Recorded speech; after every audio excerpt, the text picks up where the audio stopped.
often when we look at our YouTube channel, the insights that get the most views aren't the ones that contain guests, but the ones where I'm just talking about a subject that I'm passionate about. But often what that ignores is the proper insights we share on what happens next don't often come from me. They come from our amazing guests. So in this video, I want to talk about the 3 guests who I've interviewed whose videos have blown up and become really popular in 2025. I think the insights they share are going to really surprise you. Welcome to What Happens Next.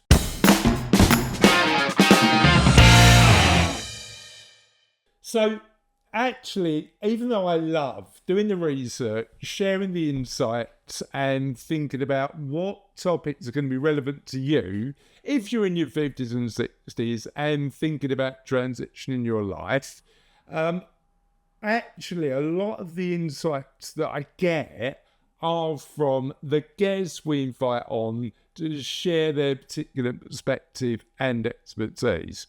Now, I'm really proud of the fact that I'm sharing a lot of these guest insights into the What Happens Next book, which is coming out very soon. I've literally just sent the copy off to be edited. It's going to be out in 2026. If you'd like to be one of the first people to get a copy, there's a link in the comments below that you can click to join the waiting list. Or simply, if you're watching this on a screen and you've got your phone in your hand, take a photo of the QR code and it will take you straight to the page where you can tell us that you'd like to get a first copy of the book.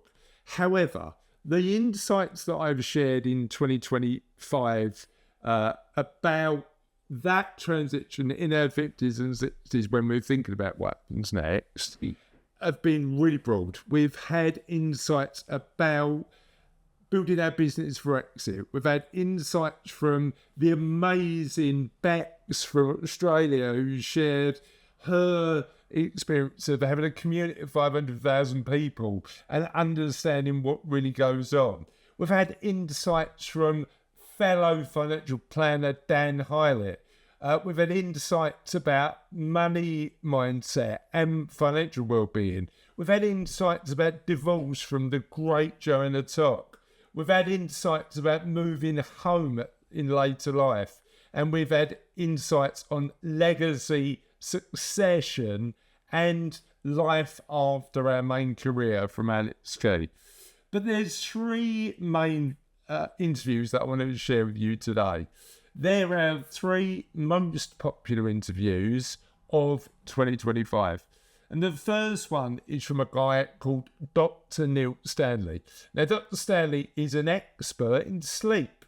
And it's interesting when I talk to clients and I talk to family members in their 50s and 60s about the quality of sleep. And the fact that often it's having a detrimental lack of sleep or lack of sustainable sleep often has a detrimental impact on their lives. So I wanted to invite Dr. Neil Stanley along to talk about what good quality sleep looks like, the best way we can get good quality sleep, and the things that we should think about when we're thinking about sleep in the next chapter of our lives. Roll the tape.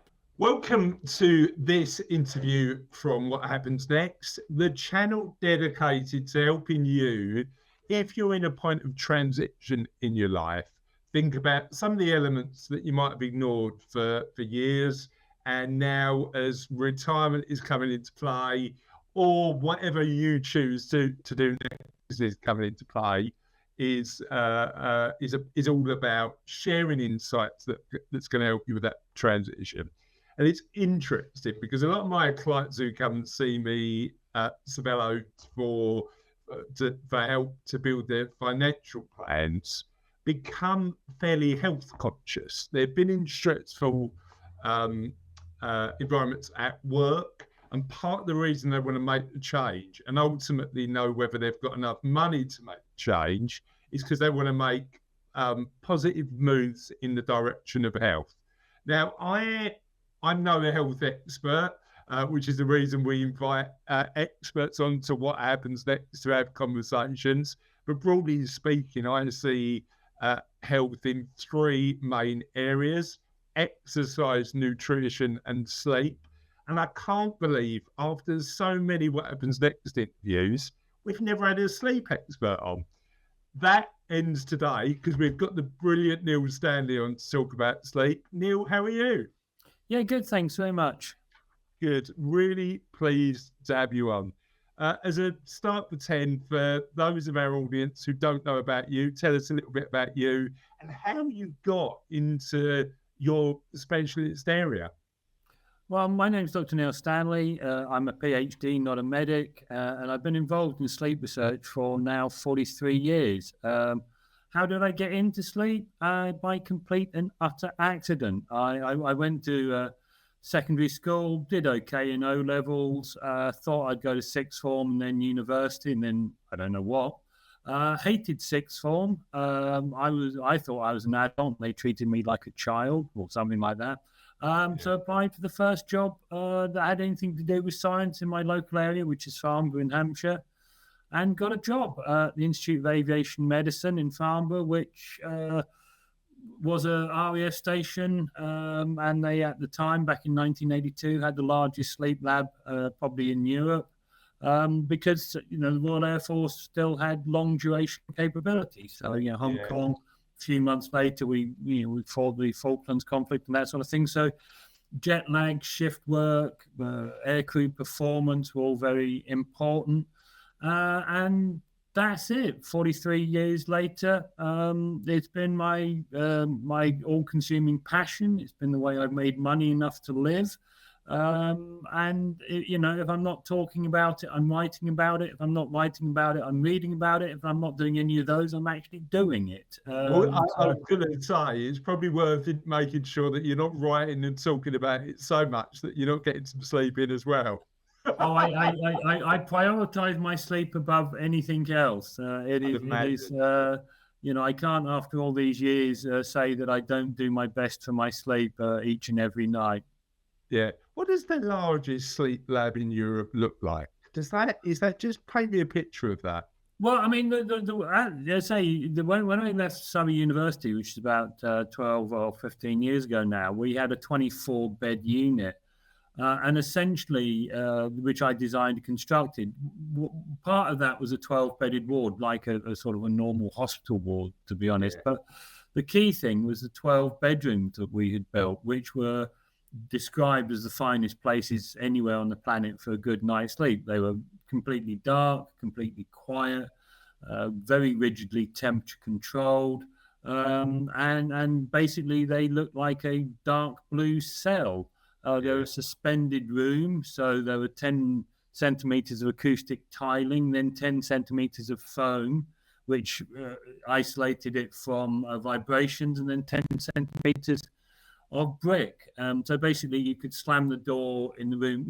I'm staying in a hotel at the moment, where we all had that experience of staying in a hotel where the guy next door, the guy across the road, they slam the door any time of the night. You wake up. Well, in sleep lab I designed, you could slam the door for as much as you like, and it wouldn't disturb the other person. You could have had the world's loudest snorer in the room next door, and the noise would not have even registered in the bedroom next door. So those bedrooms were designed purely for sleep. People would say, "Oh, they're awful. They look horrible. They literally do look like a cell." And the key thing about that was, it doesn't matter.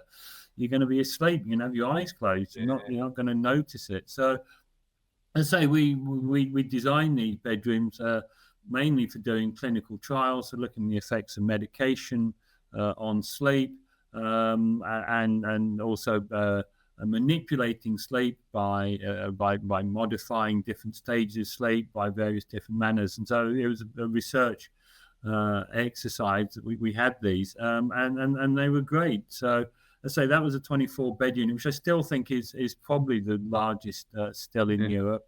Now, who volunteered? Was it people in the base? Was it public? How did it work? Well, because we're the University of Surrey, much of what we were doing is in the classic young, healthy male, of which universities have quite a lot of. But we did also do studies in various age ranges, and essentially it was about getting good relationships with the community around us, Yeah. to have people volunteering. So we have done, numerous studies in the elderly, looking at how sleep changes as we get older, and that sort of thing. So it was about, as I say, getting volunteers from the local population. Yeah, and they're issues that I want to explore, because a lot of the people who watch what happens next during their 50s and 60s and are finding their self, and I've had conversations with a lot of my clients about this, finding their sleep patterns changing. So that's one thing that I definitely want to do. Talk to me about what the research says about the benefits of better quality sleep. So what if you're comparing somebody who's sleeping okay and somebody who's sleeping well, but versus if you go at the other end of the spectrum, somebody who's sleeping really poorly, what does a really good quality night's sleep give you? It gives you everything. I mean, you mentioned earlier about the three pillars that you see about health. Well, sleep underpins the other two. If you want to eat healthily, you need to sleep well. If you want to exercise, you need motivation to exercise. That comes from getting a good night's sleep. So, a lot of people describe these things as pillars, and that's wrong, because pillars don't touch each other. That's the whole point of pillars, is they're separate. Yeah, And the key thing is sleep underpins every aspect of your life. So getting a good night's sleep will make you happier, healthier, in all aspects of your life, both emotionally and mentally. We know people with poor sleep have a higher rate of divorce, have more arguments with their partner, less empathy with their partner. If you have poor sleep, you eat more sugar. Very, very simply, you eat more sugar in whatever way. You have more cravings for sugary and fatty foods. As I say, you lack that motivation to do exercise. If you have poor sleep and you do exercise, you're at a 75% increased risk of a sports-related injury. Sleep's about optimizing the immune function. So if you have a poor night's sleep, the next day you're 3 times more likely to catch the common cold, simply because you've had a poor sleep. And of course, we all know that when you get ill, what you need to do is to get into bed and sleep. But what far too many people do, have this sort of mental attitude of, I'll power through it, I'll be fine. Well, no, you won't. You're weakening, your immune system is weakening. yeah, You can't fight off the infection. So you will stay ill longer because yeah. you haven't had a good night's sleep. So, as I say, sleep is absolutely fundamental, because essentially sleep, from an evolutionary point of view, if anything has a brain, it sleeps. And sleep has existed in the evolutionary record for about 450 million years. Now we're much more recent appearances on the scene, but sleep has been central for all these years, and we sleep the way we've always slept, the way we always will sleep. It seems incredibly stupid to spend approximately a third of our life being very vulnerable, i.e., being asleep, when we could be attacked either by things that can eat us or by the next village who are jealous of whatever and they want to attack us. It seems very stupid to do that unless it was very important. And the fact that we haven't changed the way we sleep, we haven't been able to reduce the way, number of hours we sleep, just shows that it is absolutely vital, important to every aspect of your life. So it's about getting a good night's sleep each and every night of your life. Love it. Absolutely love it. What so because you've been studying sleep so long, I'd imagine the research has evolved and changed, and you're thinking about sort of different things when it comes to sleep. did you say 42 years? No, Well, it's 42 years at this moment, but I'm sure by the time that this goes out, it'll be it'll be 43. 43. That's this Saturday. It'll be 43 years. Amazing. What was the start point? Was that when you got your PhD, or was it when? No, that was when I started working at Farnborough. I mean, as I said, literally thrown in the deep end on my first day, doing research on some radar operators and their shift patterns, looking at their sleep. So that was my start of it all. Yeah, because everything you allude to, I can see in my own life. You know, I went to the gym last night. Normally, I would train in the morning, and because I was more tired, I lacked as much motivation compared to if I trained during before I start work. So I can see everything. But I suppose the other big thing, particularly with the work you did with people on the base, is focus, isn't it? Do you know what I mean? So how do we see the impact on sleep, on focus at work or in life? Yeah, I mean, sleep deprivation or poor sleep doesn't affect your ability to concentrate, to focus. So when I mentioned the radar operators, they were looking at seeing if targets were coming onto the screen in the middle of the night. Now you sort of unfocus. You aren't aware of things in the periphery. You lose that thing. We lose judgment. We lose our reaction times are impaired. We also aren't discriminate, so we react. So if you've got a soldier, they will act, and their shooting accuracy is not impaired, but their judgment is impaired. So they'll just shoot anybody really accurately rather than shooting the enemy. So there's all of those sorts of things are affected. And as I say, mood is affected, but it's that judgment, that ability to process information, to see workarounds, to see patterns in data. Those things are affected. So does that move on? If we're making more complex judgments on things, should we do that instead of thinking we need to, as you say, power through? Should we make sure we're more well rested when we're making those judgments? Oh, absolutely. The idea of these people who work 16-hour days thinking they're being productive is complete nonsense. Yeah, I agree. And if you have got, there's the old, advice, the old adage is sleep on it. If you've got a big problem, it's far better to sleep on it, find the solution, and act on it when you're well rested than trying to deal with it when you're sleepy. I mean, you just won't be able to come to it. And that's the whole thing. If you think of a sort of an analogy of this, is when you lose your car keys and you rush around trying to find your car keys, and you'll never find your car keys. But the minute you sit down and stop looking for your car keys is when you'll remember where your car keys are. And that's exactly what sleep is doing. Sleep is giving you the quiet time to find and process and judge and to retrieve all that information that you may have, which when you're busy, in inverted commas, you can't do.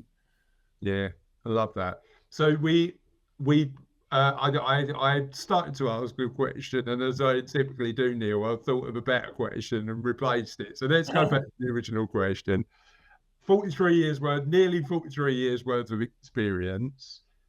I'd imagine, and you can tell me, the research has evolved. What do we know about sleep now that we didn't know then? A lot, but nothing. Right. What is interesting, it depends how you define what do we know. When I started work, literally there was one book on the shelf in Smith's or in Waterston's about sleep, Ian Oswald's book. Now there are thousands. I mean, my personal library is nearly 3,000 sleep books. So there's and there was one journal. It was called Sleep. Bizarrely, now I can't keep up. That's what it says on the tin. Yeah, I can't keep up with the amount of published information there is about sleep. Yeah, we're producing more and more information, but the advice to a person as to how to get a good night's sleep hasn't changed. It hasn't changed really in 150 years. Some of the early sleep books, Andrew Bord's book from 1547. You could probably, if you made it into modern day English, you could probably sell that as a new sleep book with just as good advice. So scientifically, we know a lot. We're no closer to knowing why we sleep. We're no closer really to understanding the function of sleep. But we're very far away from understanding how people have bad sleep and therefore how people get good sleep, if you see what I mean. The advice really hasn't changed. And that's the worrying thing, is that, as I say, we become cleverer, but we're not becoming any more helpful. Well, I mean, it's the nature of the modern world as well, that there's more information, but many of it is the same stuff, right? Well, there's a lot of reinventing the wheel. I mean, I've been around long enough to read things and go, "Oh, that was done 30 years ago." You obviously haven't done your literature review that far back. You thought everything 30 years ago was primitive. Here's the new idea, but it's not. Yeah, I see that every day. Absolutely. Yeah. So here's what I'm going to do. I want to talk about those three specific areas you mentioned when you were talking about building your sleep environment. First, dark. So clearly, when we want to sleep, it needs to be dark. The bit that I'm really curious about is the impact of light in the morning. Yeah, very, very simply. It really couldn't be simpler. Dark is the signal for night, for sleep. Light is the signal for awake. It takes about 4 minutes of sunlight to tell you that it's time to be awake. So getting light in the morning is a way of telling the body, hey mate, you're awake. You should be doing things. And then when it gets dark in the night, that is the signal to say this is the time for bed. The reason for this, very simply, is because our nocturnal vision is appallingly bad. We can't do anything at night, and so when the sun goes down, we sit around the fire for a little while, but after that it gets cold, and so we go to sleep. In the morning, we can do something. So nature sort of says, right, you should be doing something. You shouldn't waste the daytime, because it is useful time to hunt or to sow or reap or whatever we were ecologically designed to do. So light in the morning is the key to say, right, get up. And the impacts, like if you're staying at a hotel, the impact on that synthetic light compared to natural sunlight.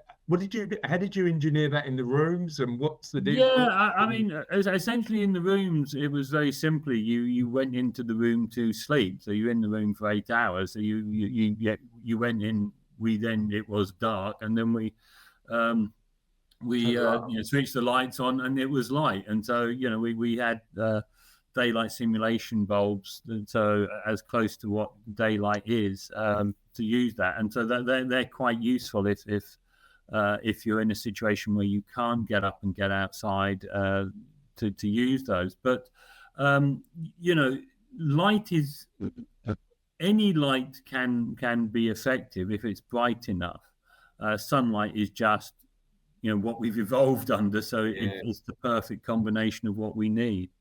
Yeah. So there's no disadvantage as long as it's bright enough with synthetic light. Yeah, I mean, these bulbs that simulate sunlight, are they useful? Yeah, I mean, those are the wake up bulbs, the wake up alarms that you can get, which just increase in intensity. They're not bright enough to have any real effect, but you can get specialist daylight bulbs, all those light boxes that people use for seasonal affective disorder, 10,000 lux.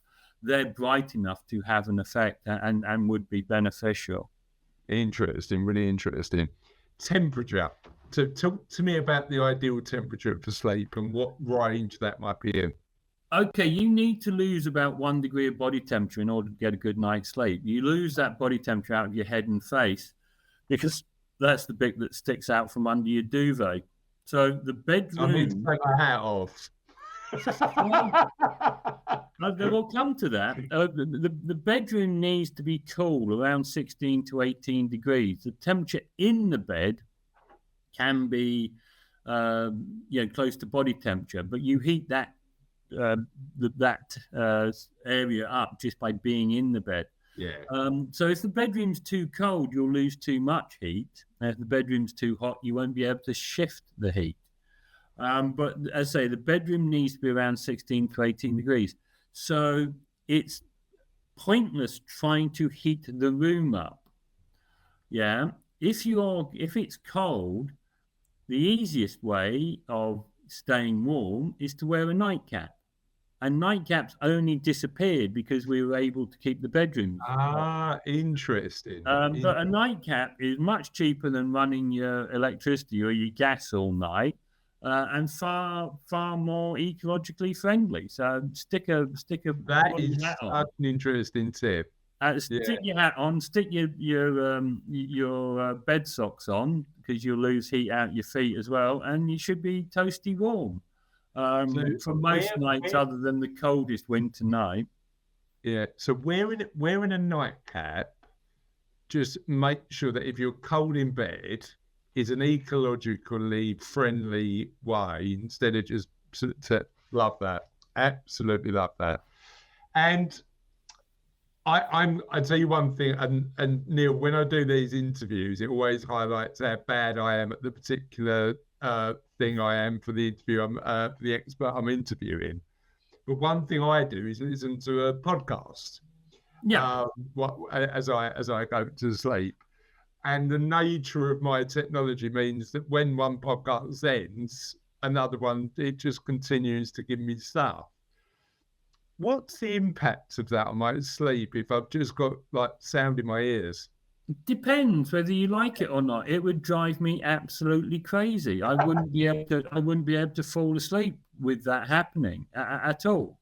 But if you like it, you like it. The whole point of getting to sleep is you need to have a quiet mind. You need to be relaxed and have a quiet mind. So if whatever you're doing, whatever it may be, watching TV, listening to the radio or a podcast or doing Sudoku or whatever before bed, if that relaxes you, then it doesn't matter what you do. But it's horses for courses. As I say, I hate noise. Noise is the one thing that I can't stand in the sleep environment. So listening to noise, however good or however interesting the noise is, isn't going to work for me. I'd imagine that could be a negative as well, because if it's interesting, you talk about that quiet mind, it's unlikely you're going to get there, right?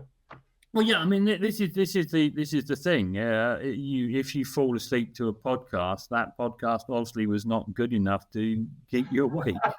Or I'm just too tired. Well, yeah, if you're that tired, but then again, you shouldn't be that tired. That's the whole point. Right. Yeah. Talk to me about sleep patterns as we age, because a lot of people watching this can be in their 50s and 60s and beyond. Has it changed as we get older? Well, one of the things people always say is that as you get older, you need less sleep. Well, that isn't actually true, because you as an individual have a sleep need that doesn't really change from your 20s through to your 80s. What does change is your ability to get that sleep, because what happens as we get older is we start losing our deep, slow wave sleep, which is the restorative sleep. And we start losing this. Men from around mid-30s, mid-40s, women from around the mid-50s. So what this means is that sleep is less refreshing. So when you wake up, you think, well, what was the point of that? You have 8 hours sleep and you wake up and you think, well, didn't feel like 8 hours. And so that might lead you to think that you have a sleep problem because you don't feel refreshed as you did when you were 20 or so. But it may be a natural change. But you have to see that there are natural changes like this loss in slow wave sleep, but there are also things that can be treated. So something like sleep apnea, where you stop breathing during the night, that's treatable. Whereas a lot of people just go, oh, I have it. I'm old. I'm knackered. Bits are falling off. Oh, woe is me.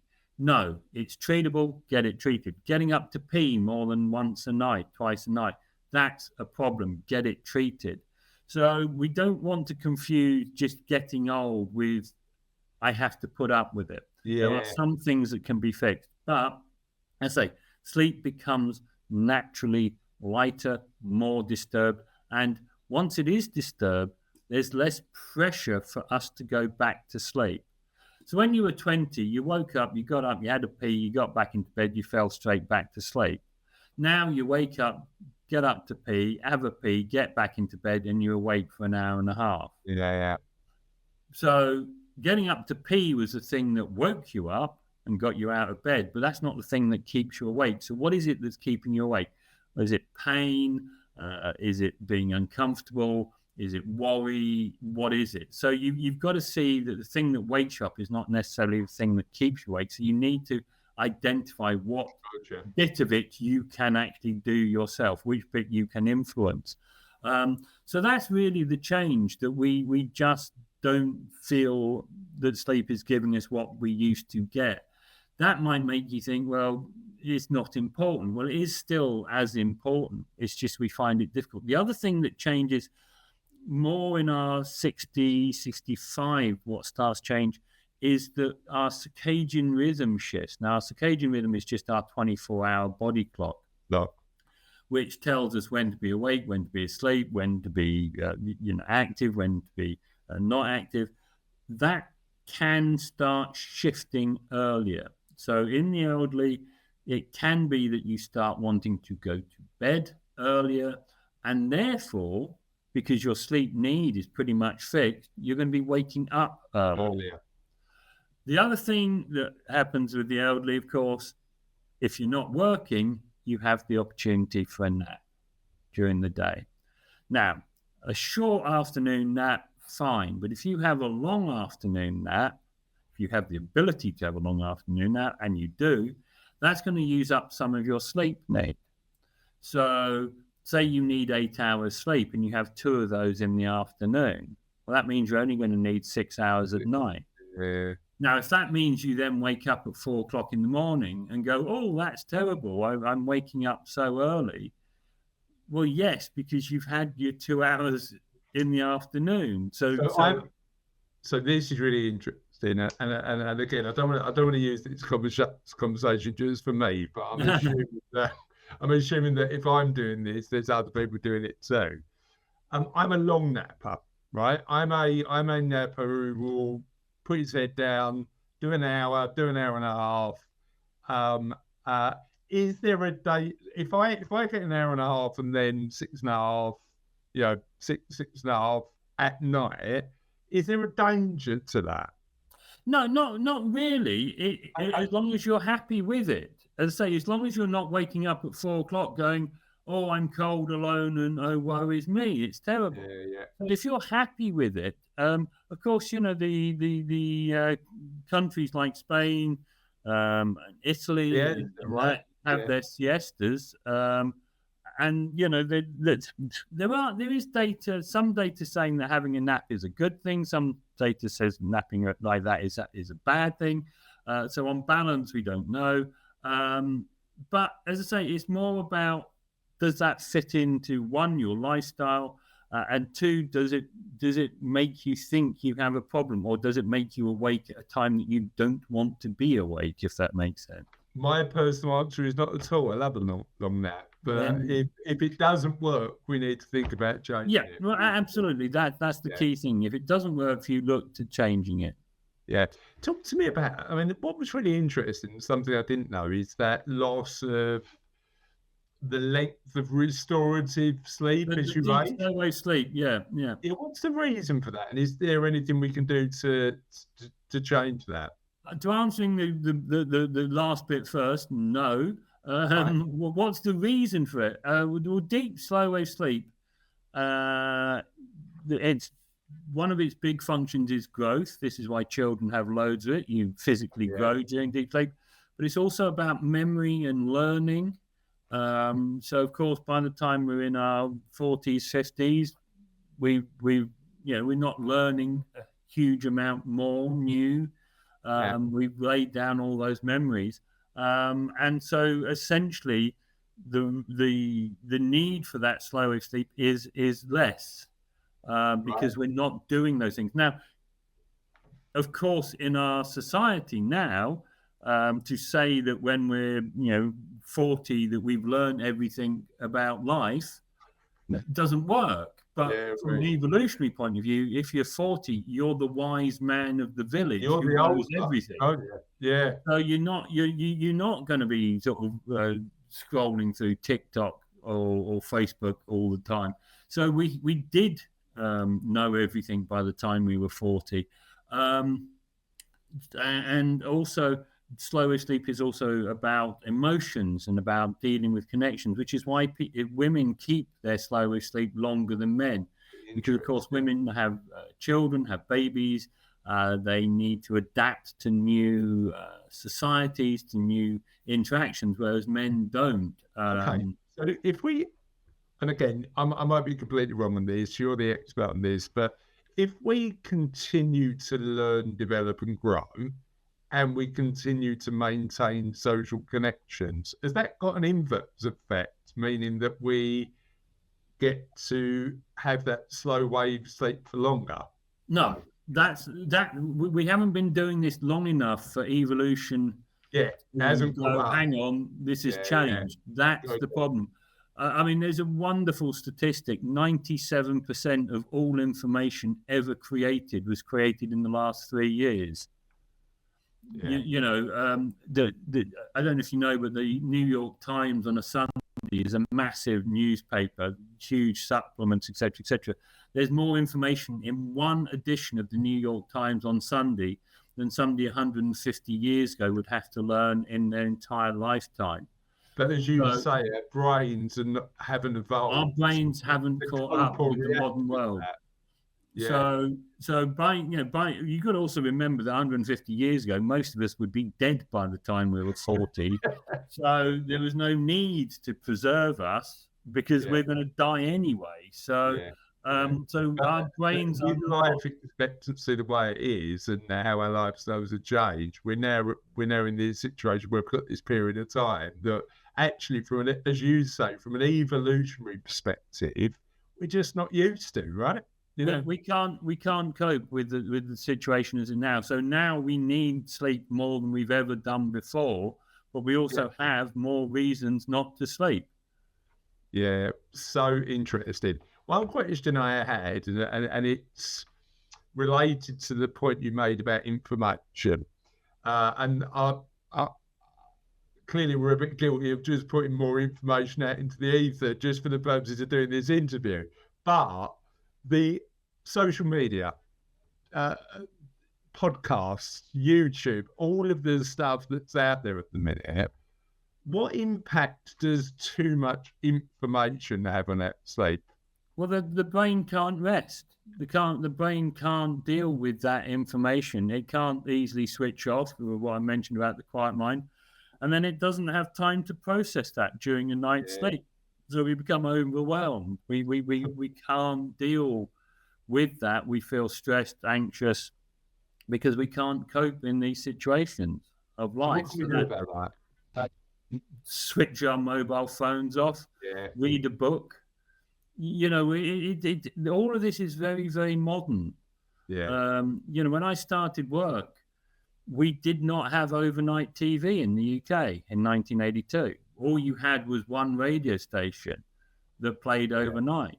That was I remember the God Save Our Queen, and then the test card. The test card, so it wasn't difficult 40 years ago to get a good night's sleep. The pubs closed at 10:30.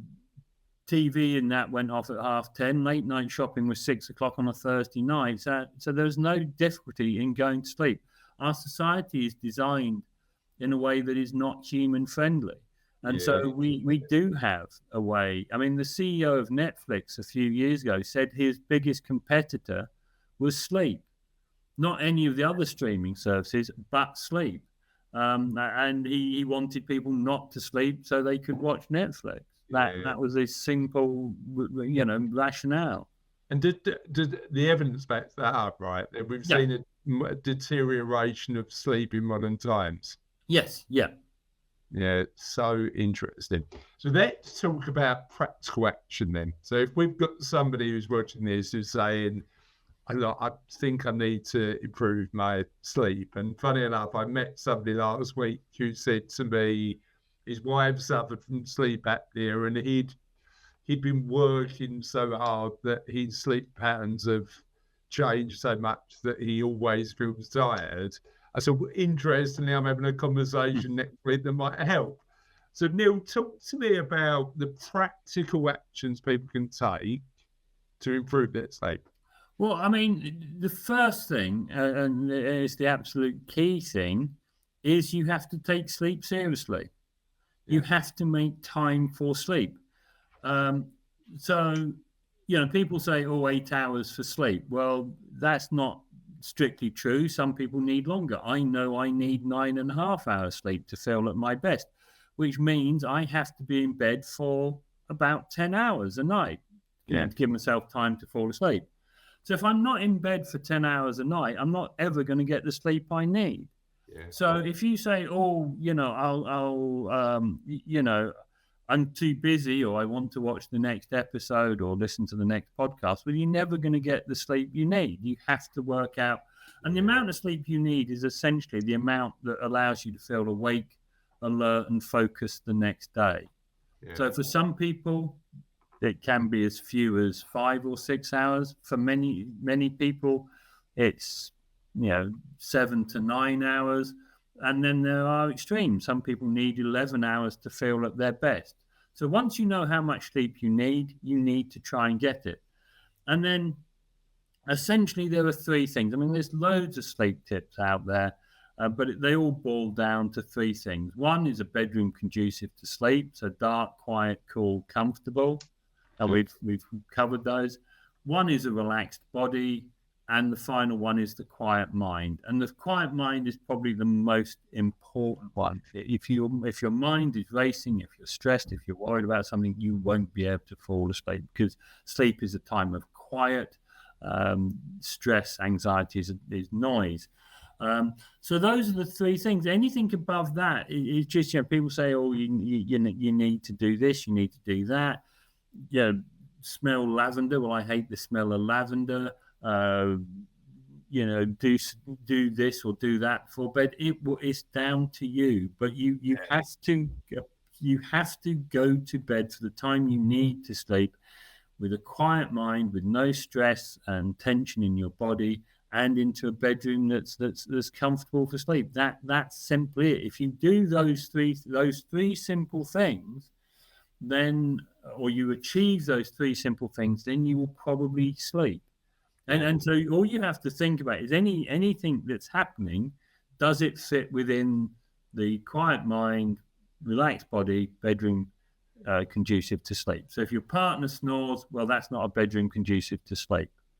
If you're working hard and going to bed, flopping into bed, having a pee, brushing your teeth, flopping into your bed, expecting sleep to happen, that's not a quiet mind or a relaxed body. So just map it onto those 3 concepts, and you'll see whether it's a good thing or a bad thing. And it's no more complex than that. Yeah. So I love those three elements, and I suppose there's techniques within those elements that you can use, like meditation, or if meditation might be one. If meditation works for you, fine. If progressive muscle relaxation works, fine. As I say, my partner does a Sudoku before bed. I don't know how. I can't even do that during the day. I never had to do that during the night. But that's her relaxation. One man's relaxation is another man's torture. So as you were saying about listening to podcasts, having that level of noise in my head before sleep would drive me absolutely crazy. Crazy. But for you, it helps. So that's whatever works for you. So having a nice warm bath, having a nice, a nightcap, a small, shot of whiskey or something like that. Some people can drink, espressos just before bed. Some people can't. So it's really down to you, for you just to use a bit of common sense. Does it fit within those three parameters or not? If it not, then maybe change it. And this is I was talking about this actually a few days ago, because a lot of the challenge I find with, in my world, in your world, in a lot of sort of expert world, is all these tips are great, but often we know the answers to what works for us, right? And it's about identifying the pillars that we, as you say, the factors that we need to think about. Yeah. Because the thing is, if you hate meditation, you're not going to do it. Yeah, I mean, that's the reason for not giving specific advice. You have to listen to the individual. But most people know what to do. Good. The problem is they don't do it. Well, then, if most people know what to do, what stops people? The next episode on Netflix. Yeah, it's just compelling, isn't it? It's been designed to... They actually reduced the time between episodes deliberately, so you didn't have the time to make the decision not to watch it. But late night shopping. Who needs to go to to a superstore at 2:00 in the morning? Nobody. Who needs to watch the net? Say you had linear TV and you had to wait a week till see the next episode. So all of these things, they are designed to be interesting. The social media is designed to suck you in, and we're like kiddies with a new toy. We play with it, even though it's not good for us, until it breaks. And we will find at some point, we're already seeing this with the younger generation, that they're socially inept, they can't solve problems, etc., because they've never had to think for themselves. The point you make was absolutely right. It's one of those things where, unless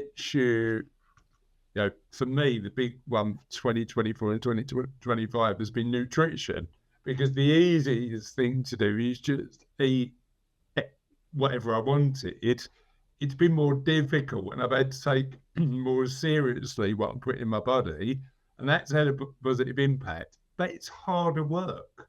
Yes. Initially, it's harder work. And that's the same with good quality sleep, isn't it? It's easier to watch that stuff on Netflix, but unless you take this stuff seriously and do something practical about it, it's never going to change. Exactly. I mean, you can go to the shops, you can buy all the ingredients, but you're not going to get a meal out of it unless you cook it. Yeah, great. So this is the thing. If you don't take sleep seriously, you will never get a good night's sleep. And at the moment, there's so much that is competing against sleep that people will go, oh yeah, I'll go to sleep once I've done all of these other things. Rather than me, I will go to sleep, and I don't care if I miss out on all of those other things, because sleep is important. But you also get to understand that the things we worry about aren't really important anyway. Well, absolutely. So that could be a long philosophical conversation, couldn't it? So we'll leave that one for today.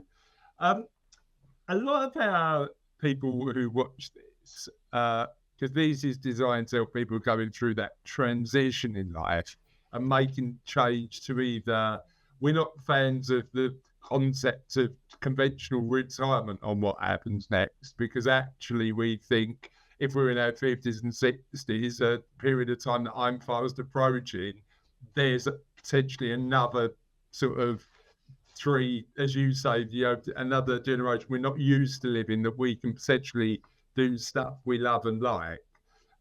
But changing our work environments, our lifestyles to whatever we choose to do in this period of our lives can be stressful. And for a lot of our clients, it typically is. Tell me a little bit about how we get better sleep or think about sleep when we're going through change that might increase our stress levels? Well, I mean, one thing to think about is if you are moving away from a regulated lifestyle, the 9 to 5 lifestyle, into a lifestyle that doesn't have that. Well, this can actually provide a great opportunity for you to take ownership and mastership Right, of your isn't it? sleep, because you don't Yeah. have to get up with the alarm clock, and you don't have that commute, and you don't have to send the 11 o'clock email copied through to everybody at night. So it may be an ideal time to use and structure your days around improving, getting a best night's sleep as well. But again, the best way of dealing with stress is to get a good night's sleep. Yeah. It's as simple as that. Sleep should be the foundation on which you build any change upon. Should have sleep as its central component. Once you do that, then as I say, if you are going through stress, the most important thing you can do is to prioritize and make sure you get as good a sleep as possible. It's as simple as that. It will make everything easier. Yeah, brilliant. Neil, if members of our audience want to find out a little bit about the work you do, where can they find that out? Well, I've got 2 books out. One is called How to Sleep Well, which came out a few years ago. My new book is about a sleep divorce, how to sleep apart, not fall apart. And it's the world's first book about sleeping separately, which is a good thing to do if your partner annoys you during the night. Sleep separately and make that as a lifestyle choice. So they're both available on the leading booksellers. And my website is thesleepconsultancy.com. Sleep consultancy, all as one word. So that's where anybody can find me. No, normally we end the interview there, but you've piqued my curiosity. Talk to me about sleeping separately as opposed to together. Well, sleeping together is a very modern phenomenon, and it's a completely unnatural phenomenon. It's only practiced by people who are essentially poor because they don't have room to sleep separately. The rich sleep separately because I did a study, probably the world's first study back in 2005, showing that much of your sleep disturbance is caused by your bed partner. They either snore, have sleep apnea, kick, punch, fart, whatever they do. So sleeping separately, where you have your own bed, which you can then make as comfortable or accessorize in any way you like. It means you can have the temperature, you can have the door, window open, window closed, whatever, rather than having to compromise with your other person. So myself and my co-author Jenny Adams from Australia, we're both separate sleeper practitioners. We do it in our lives. And so we got together, Jenny writing more about the social aspects, me more about the sleep aspects, saying that as you get older, because the children have flown the nest, you may have separate space now. And this whole mythology that if you sleep separately, that means your marriage is under threat is complete nonsense. It's actually the natural, normal way to sleep is to sleep separately. So that's where the book came from. Well, I'm going to pick up both of those books. So thank you for those tips. Thank you for your time today. I've loved it. And I know that our audience will have really benefited from everything you've shared. Hopefully you've found that useful. Please comment below if you're in a position where you'd like to say something. Neil, thank you again for your time. I've really enjoyed the interview. It's a great pleasure. Thanks very much. Cheers. The next interview I want to share is when we had a great chat with Catherine Nicholson. And this was all about finding ourselves in midlife and wanting to take a reset. And as part of our conversation, we talked about a number of things, but a lot of it was about finding renewed purpose, finding power, and the importance of having fun and experiencing play later in our lives. I think you'll get a lot from my conversation with Catherine. Rolling the tape. Welcome to this edition of What Happens Next, the show dedicated to explore, with a bit of nuance, hopefully, the challenges we often face in our 50s and 60s when we're thinking about the next chapter of our lives. Hopefully you've watched a few of our videos already, and if you have, thank you. Our videos seem to be increasing in popularity every time we post one, and we really appreciate it if you watch them. Thank you. That's really good. If this is your first time on the What Happens Next platform, or you're watching us on LinkedIn, thank you for joining us. We are really on a mission to make sure we have better conversations about that period of our lives when we used to conventionally think about retirement, but now we're thinking about an exciting, compelling third chapter of our lives. And my job as your host is to make sure that I invite people along who can really add some value into that conversation. And I've got somebody like that today. Catherine, how are you? I'm good, thank you. Thank you so much for inviting me along to have a conversation with you today. I'm really looking forward to this. Absolute pleasure. And I think the reason we connected is because you were talking about the sort of things that I've been thinking a lot about. And I just said, look, you need to come on and have a chat with me on What Happens Next, right? Yep, absolutely. So yeah, I've been, this has been in the calendar for a few weeks now. So I'm kind of ready and roaring to go. So thank you. Oh, pleasure. Right, tell me a little bit about your background. So I've got my lights for my videos. I don't normally do my videos here. I normally do them in the home office. So I need to get my setup done in the office. Tell me about the octopus, the teeth, and the plant. Okay, well, the plant is a nod to, having some form of greenery around, because I do a lot of one-to-one outdoor coaching, and I run outdoor coaching experiences. So I like to take people outside. And there's a reason for that, because it's good for our brains. It's good for us to help us problem solve. It's great for our fitness. And I find it is a really useful tool as part of my coaching practice. The teeth are about calming the chattering teeth. They do work occasionally when our monkey brain or our chimp brain is literally chattering away and we can't hear the wisdom that comes from within. So this is actually just a metaphor for that chattering teeth that go on. And then the octopus is a very nice little coaching kind of prop. So on one side we've got the smiley face, and the other side we've got the sad face. Oh. And this is almost like a metaphor for the fact that there are always two sides to us, but they're inextricably linked. They can't be shifted. Oh, interesting. We always have the two sides to us, or multiple sides to us. So therefore, actually, when we embrace those sides, then it becomes much easier to kind of navigate our way through life. If we try and keep them separate, then actually that's when life becomes much more tricky, because we're expending a lot more energy than maybe we need to. So that's kind of where those come from. So yeah. Very, very interesting. And I'm glad your props have got practical uses. I've got in my home office, I mean, these are quite practical when I do videos here, but in my home office, I've got a mask that I bought back from Ecuador last year, and I need to think of a way to get that into What Happens Next, because those descriptions that you had were absolutely brilliant. They're actually useful props. Yeah. Which I love. Not just pretty things to have on top of the printer. So yeah. No, I love it. I absolutely love it. So we spoke a little bit about your coaching practice. Before we start talking about that, tell us a little bit about you. Okay, so I'm in my early 50s. I have a teenage daughter. I'm approaching, obviously, that midlife, or I am in that midlife phase.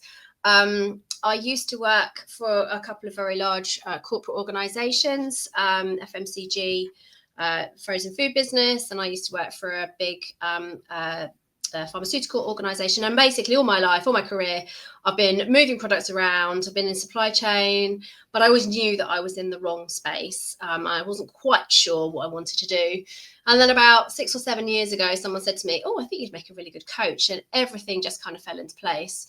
So I did some work around, how could I become a coach within my organization? So there was a voluntary coaching program. I joined that, got my teeth into it and ran, I really love this. So I did external accreditations and a couple of courses and a diploma. And then 3 years ago, I decided that I needed to do some of this for myself. So for the last 3 years, I've been self-employed as a full-time coach, creating this balance of life for myself, where I serve myself, but I also serve other people. So I predominantly work with, I've been working with a lot with small businesses. I've got some corporate coaches or thinkers, as you might call them. And I work with a multitude of people, and I work with people of all ages. So I've worked with like 10-year-olds as part of a voluntary program, right up to people in retirement. So I've got a big breadth of experience in that space. So interesting, because when I look at change and our focus on what happens next is that change that happens typically in our 50s and 60s. Navigating change is a really tough part of our lives, right? Yeah, but it's natural. It's part of life. We have to go through it. Yeah. No growth comes from sitting in the comfort zone or avoiding that change. In fact, it's actually more uncomfortable sitting in the comfort zone because there's all this nagging stuff that goes on inside our heads rather than actually embracing it and then stepping out of it. But that doesn't mean it's easy. No. And this is the interesting thing.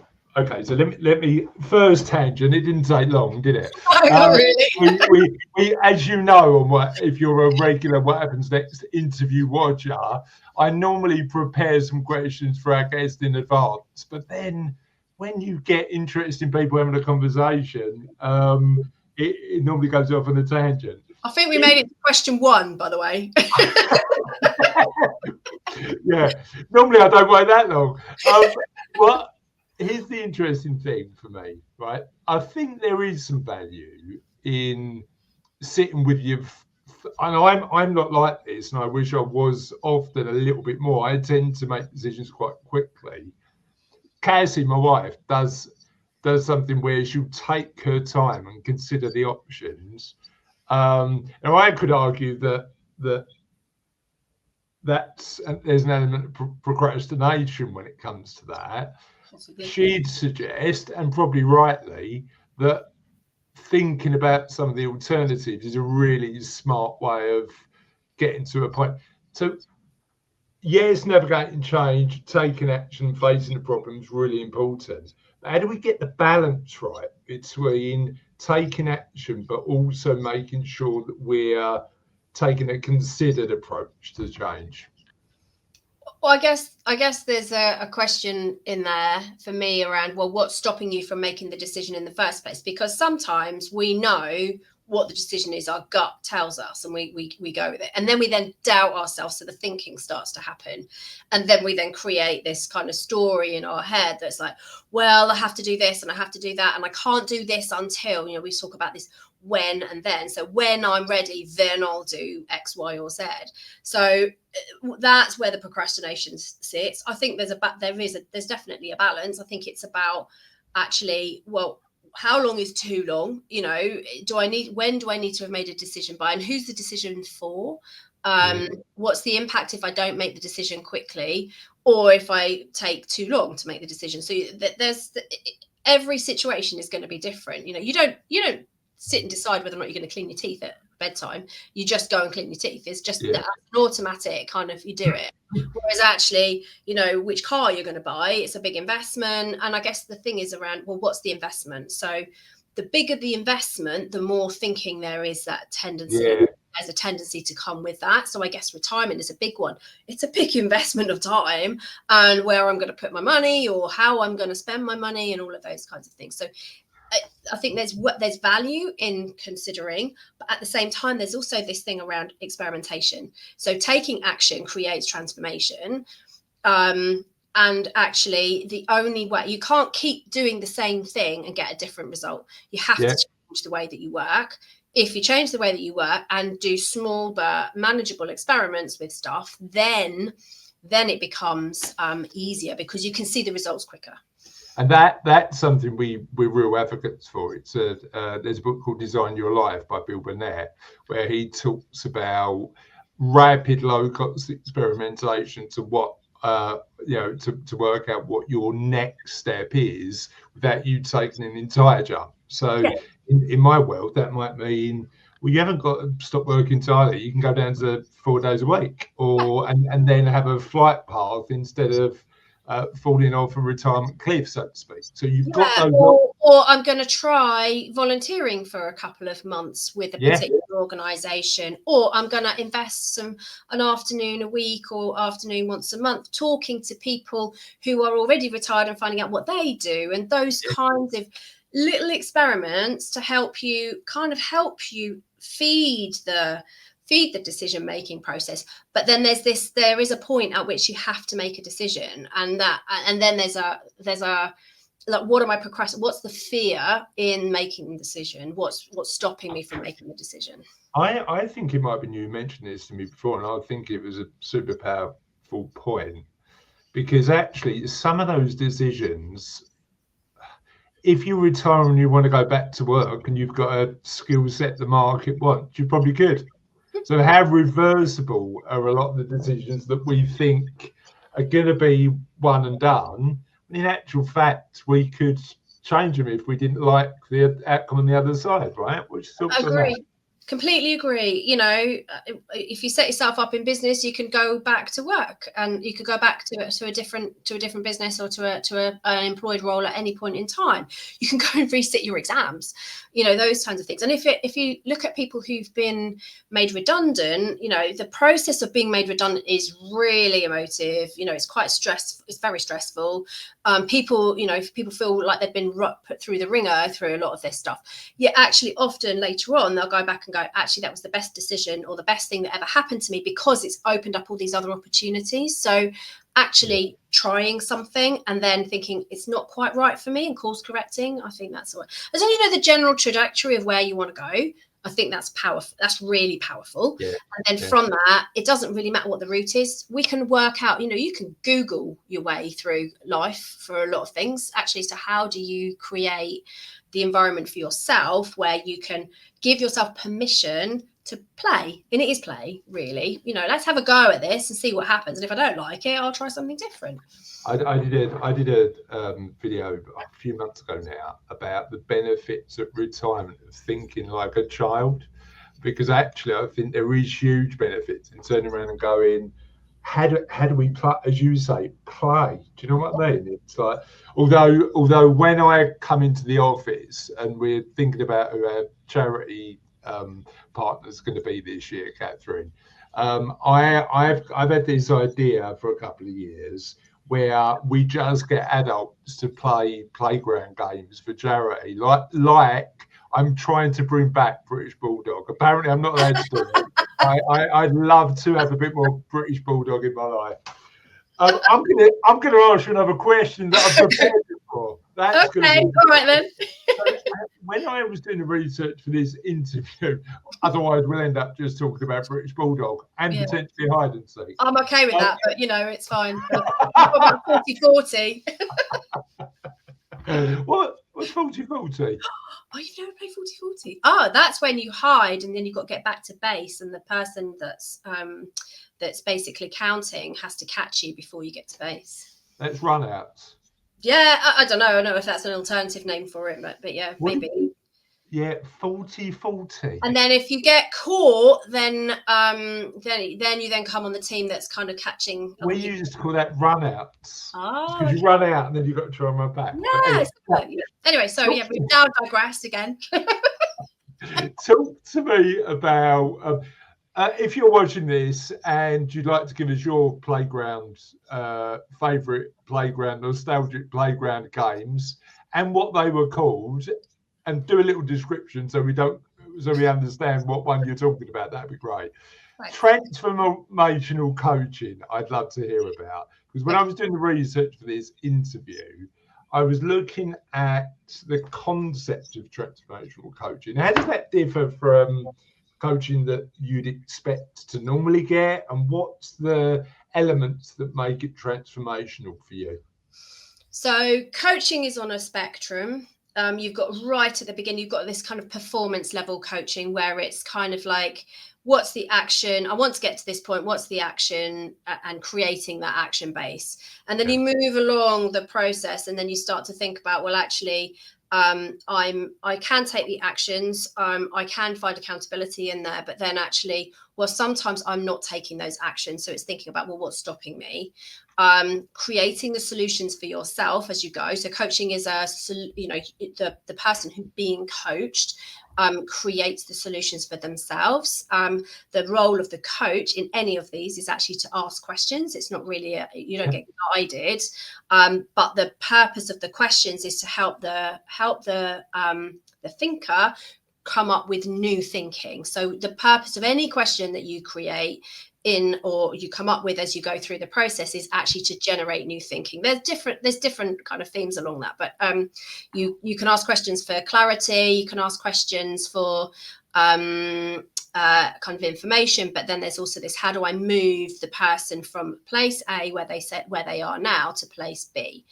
And transformational coaching is at the right at the opposite end of the spectrum, where we're not just looking at the actions, what's the problem, what are the potential solutions, and then picking one and going with the actions.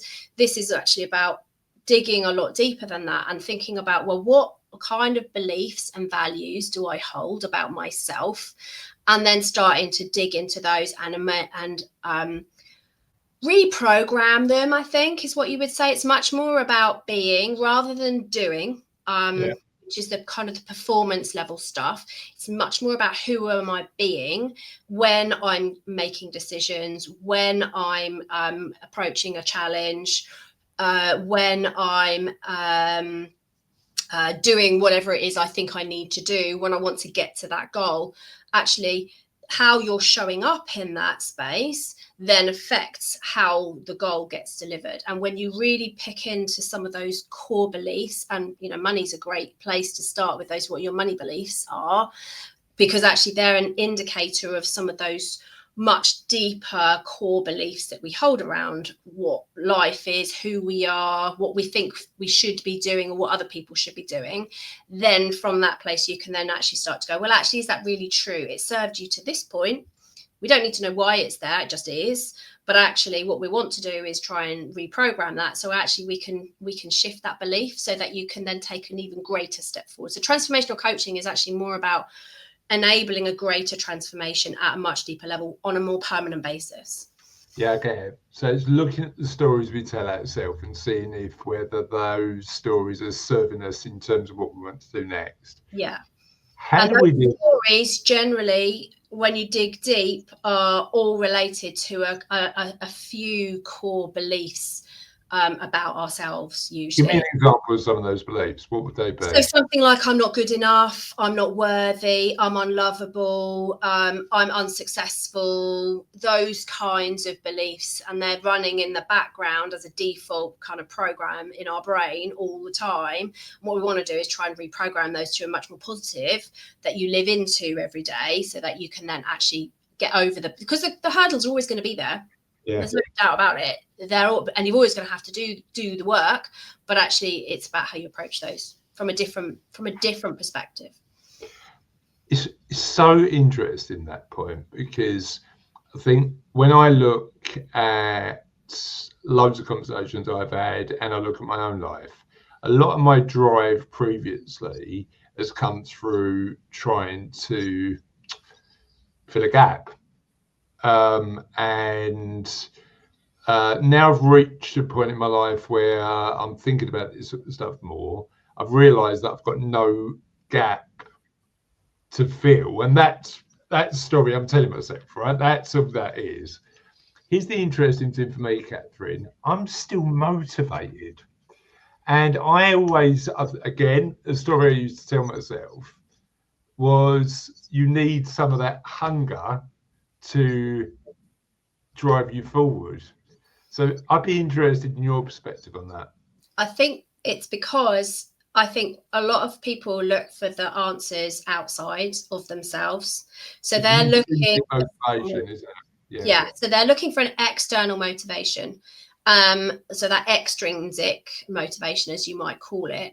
And what they're doing is they're looking, so they're reading podcasts, or they're reading books, they're listening to podcasts, you know, they're watching Tony Robbins, you know, how do I make the best of me? How am I, what, you know, I want to be happy, and they're looking outside of themselves for all of that stuff. What coaching and transformational coaching can do, and some of the work that I do actually says, well, let's reverse that. Actually, if happiness comes from within, what do I need to realign in myself? And look for the inner sense of peace and contentment and joy, because they're also a source of motivation, and using the intrinsic love of what you do to be able to do the things that you would like to do. So I think it's extrinsic gets you so far, but actually eventually what needs to happen is there's this alignment where actually what's going on in your head, what's going on in your body, when you bring all of that into alignment, it's even more powerful because you're coming from a different source of energies, much more infinite. Well, I think, and again, I get that often when we have conversations like this, we're lucky enough to have conversations like this, right? And there are people who really struggle from a financial perspective to fill gaps, and I'm always conscious that that's the case. But I think, like, in extreme, for me, and I'm not a coach, but extrinsic motivation is always going to get you far, but it's never going to fill that internal hole, because you've got to ask those questions, right? Is that fair to say? That's absolutely, it really is true, I think. And that would be my experience as well. So before, you know, I've done a lot of work on myself and a lot of self-discovery, and I'm, you know, when you're happy with who you are, who you're being, and being aligned to that, then that's when that inner hole gets filled with something more powerful.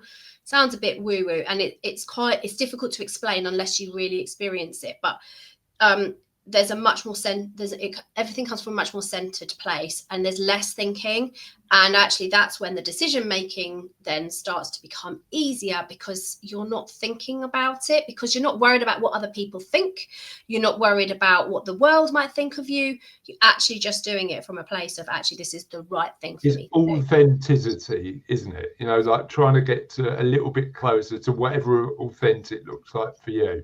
Yeah. And even if it includes a 47-year-old man wanting to play runouts. Of course. And do you know what? Whatever makes you happy, actually. And if you don't fill the cup with the things that you really truly love and really motivate you, and really give you that intrinsic satisfaction, you can play hide and seek as much as you want. There's no reason why you shouldn't, because actually that's what fills your bucket. And therefore, the outside world, it doesn't really make any difference, because inside you're kind of singing. Love that. Now, I know that when I did my research for this interview, you talk quite a lot about fulfillment. Talk to me about how you describe fulfillment and how you help your clients get closer to whatever fulfilled looks like for them. So I think fulfillment, it goes back to what we've just been talking about, this intrinsic feeling of I'm finally in alignment with who I was meant to be. And I think that's the key to fulfillment. There's an alignment in your mind. Your mind is quieter, because throughout we can talk about mind and body and soul, and it can all sound a bit kind of woo-woo and a bit like, oh god, that's a bit spiritual, but actually our mind and our body are inextricably linked. Our mind drives what our body does, and our body gives us signals for our mind to read. Okay, often when we are feeling out of sorts, and that could be overwhelmed, we're not sleeping, we feel anxious, You know, we might not eat properly, we overeat. Our body is telling us something that there's not, that something is out of alignment. And when you find that inner purpose and you are really aligned to what you think you are meant to be doing, and you fill your life with that stuff that you really enjoy, whether that be spending time with family or friends, or reading a good book, or going for a walk, or doing some exercise, or eating at great restaurants, or going on holiday. It doesn't matter what it is. Everybody's bucket of fulfillment is different. But actually, when you start to align everything towards that, then that's what fulfillment really feels like. It's really interesting, because I'm not particularly spiritual, but I get that mind-body connection, and there's loads of scientific evidence that points to that too. And a lot of the work, a lot of the content we're sharing on What Happens Next is about how ancient philosophy has validated modern day science. Like thousands of years ago, the Stoics and the Taoists and Confucius and, you know, Aristotle used to talk about some of these subjects. And actually what modern day science has done is now provided a lot of the evidence to show that they're really good things to do. Yeah. And it's really interesting for me, because I look at spirituality, and I'm not a believer in a sort of God or anything like that, but I do feel awe in nature. And that's my version of, and the Stoics, the Greeks and the Romans used to have those three elements. They used to have hedonism, which is like the great restaurant and doing stuff we love with people we love and like. They used to have eudaimonia, which is doing something that gives us purpose, and it's why and that's interesting. And then they had this thing called Cheronic well-being, which is all about experiencing awe. And we interviewed somebody for What Happens Next, John Dunkley. It's a really good interview, and I'd recommend when you're watching this, you go and watch it. And I said, well, I don't think I experience awe. And he went, I bet you do, Chris, because when was you last at a concert with, it's like that realization that the world is not about you, it's about others. Yeah. And it's and again, I look at my life and go, a lot of my world is about helping others, and that boosts my Cheronic well-being. Yes. What do you do in your life to fill those three buckets? I'm really curious. So doing this work is not work. The work of working with individuals to help them find what they want to do next, or where they want to go with their life, and do it in a way that is aligned to who they are, that fills my bucket, like, massively. Yeah. It really does. That's the middle one, isn't it? That's like the purpose stuff. The purpose bit. I think from an awe perspective, just seeing that space of, like being outside and realizing that the world isn't about me, that actually there's something greater going on around me. I do quite a lot of breath work. So I've got a dog, so I walk a lot anyway. And obviously I do walk and talk with clients, but actually I enjoy just walking in silence. I've now stopped putting the radio on, and I don't put music on quite often in the car, because actually the noise is too much for my brain. I just need some quiet time. Do quite a lot of breath work. So kind of almost on a Wim Hof type method. That really helps me center and gets me in a space where I'm at my best to serve other people. What else do I do? I like my food. The odd glass of wine, all of those sorts of things. I'm not an angel. Brilliant. I love that. I absolutely love that. Now, What Happens Next is all about navigating change. And as you said, you can have change all the way through our lives, from 10 all the way up to 90. But what tools are really useful to help us navigate that change?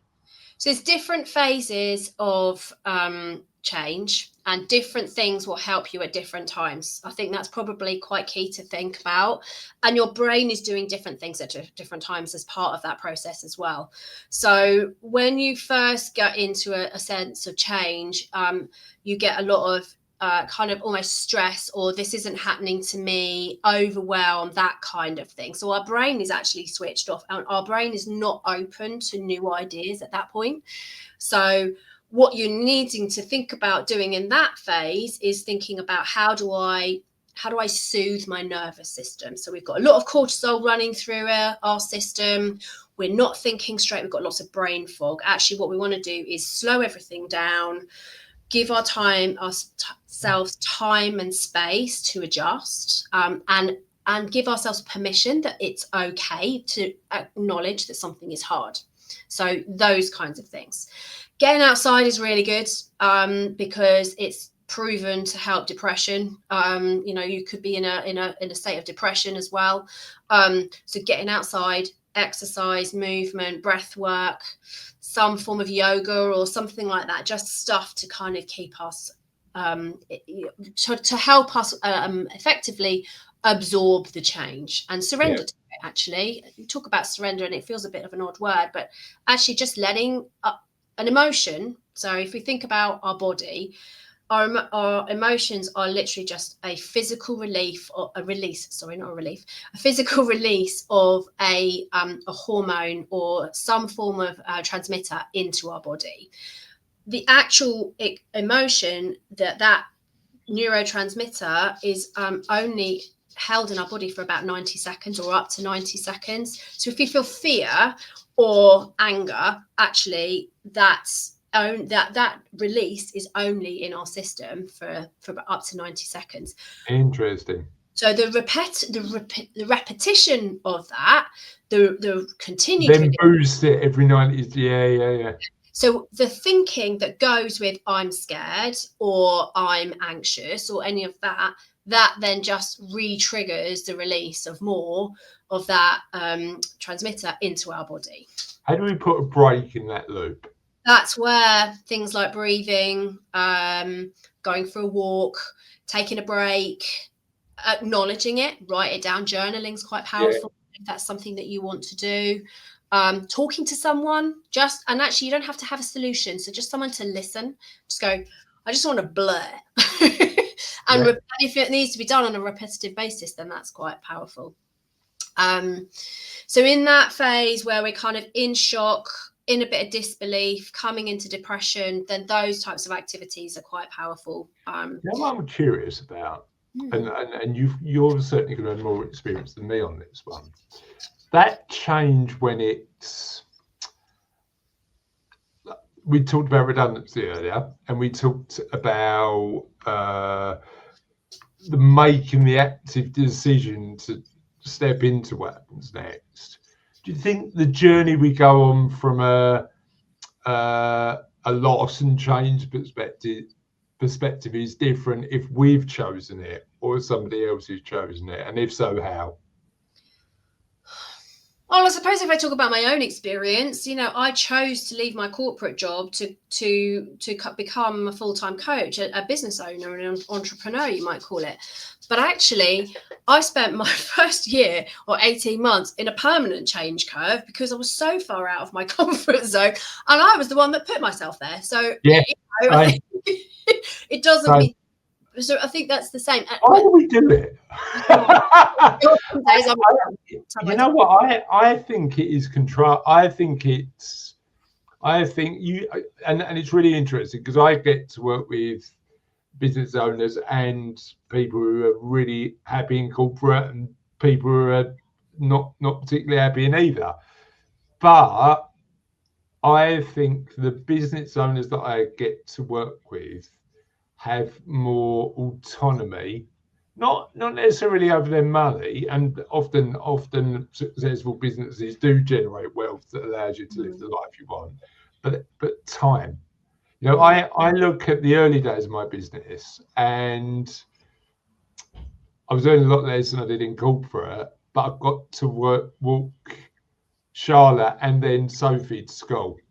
Yeah, and you're And that filling was your time. You're filling your time with the things that make it what you with Yeah. what you really value in life. So that's really powerful. But there's also an element where it's all on you, right?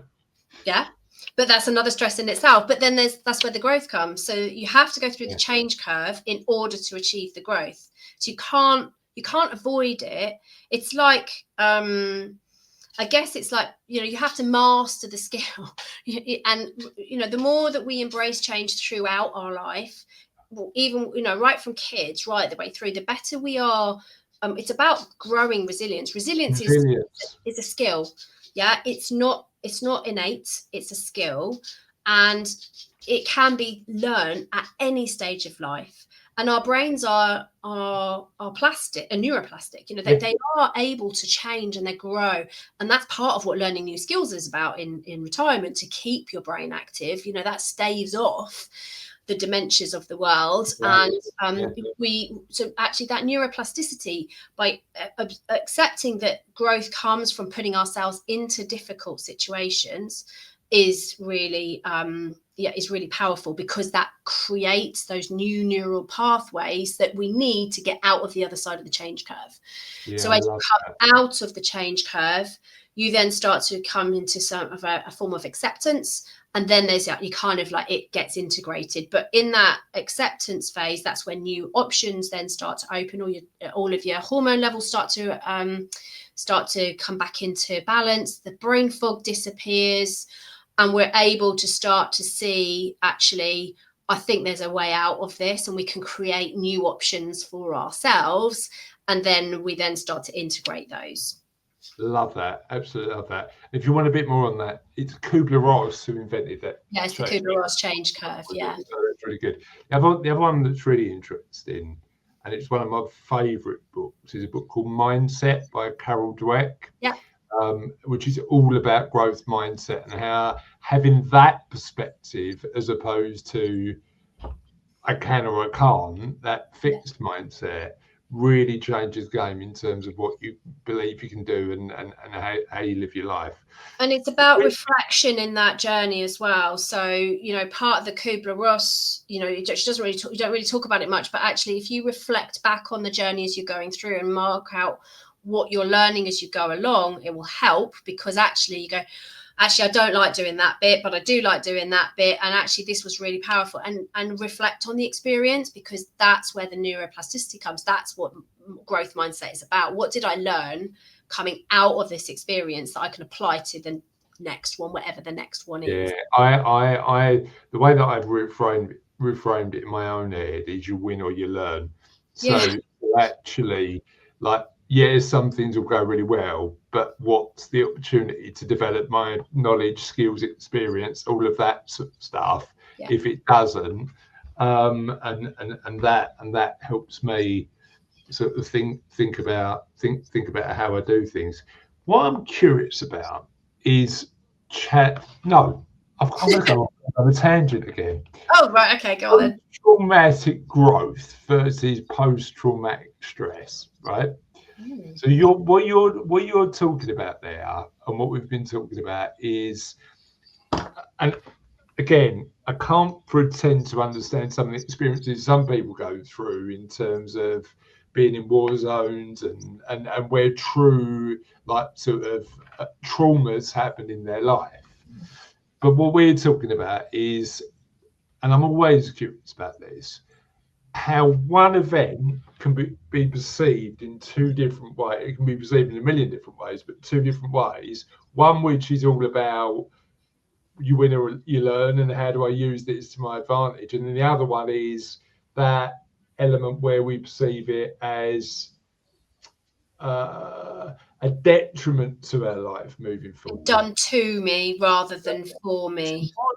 How do we get better at reframing those situations that happen in all of our lives? It's practice. It's the mindset you go into that. And I think that's an indicator. I read something somewhere recently, and actually the indicator of how people come out of the other side is actually the greatest indicator with the mindset that they went into it with.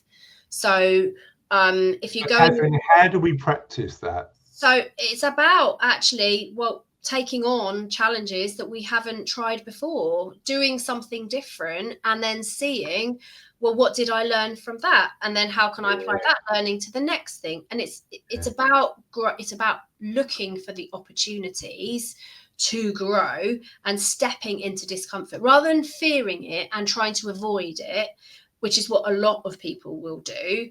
The ones that take the most risk, and the people that get through a lot of this more, is because actually they're looking for the challenge. They're looking for the thing that will stretch them next, in order to, and you get a bit of a buzz from it, I think, as well. So, I mean, my next one is Kilimanjaro, and I'm absolutely petrified. But the reason that I'm doing it is because of that push.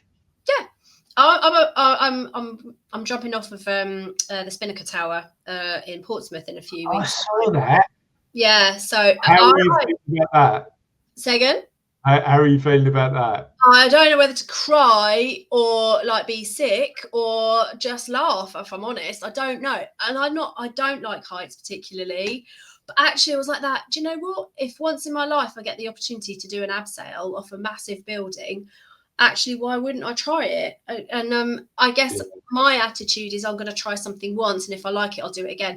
You know, when you're standing on the edge of I don't know, but I've done this with my daughter when we've been on holiday, and like when you're on a really nice country and they've got a jetty and you can jump off the jetty or jump off the high rock or the high diving board, and you're standing there and your stomach is literally almost up in your mouth and you can't do it, can't do it.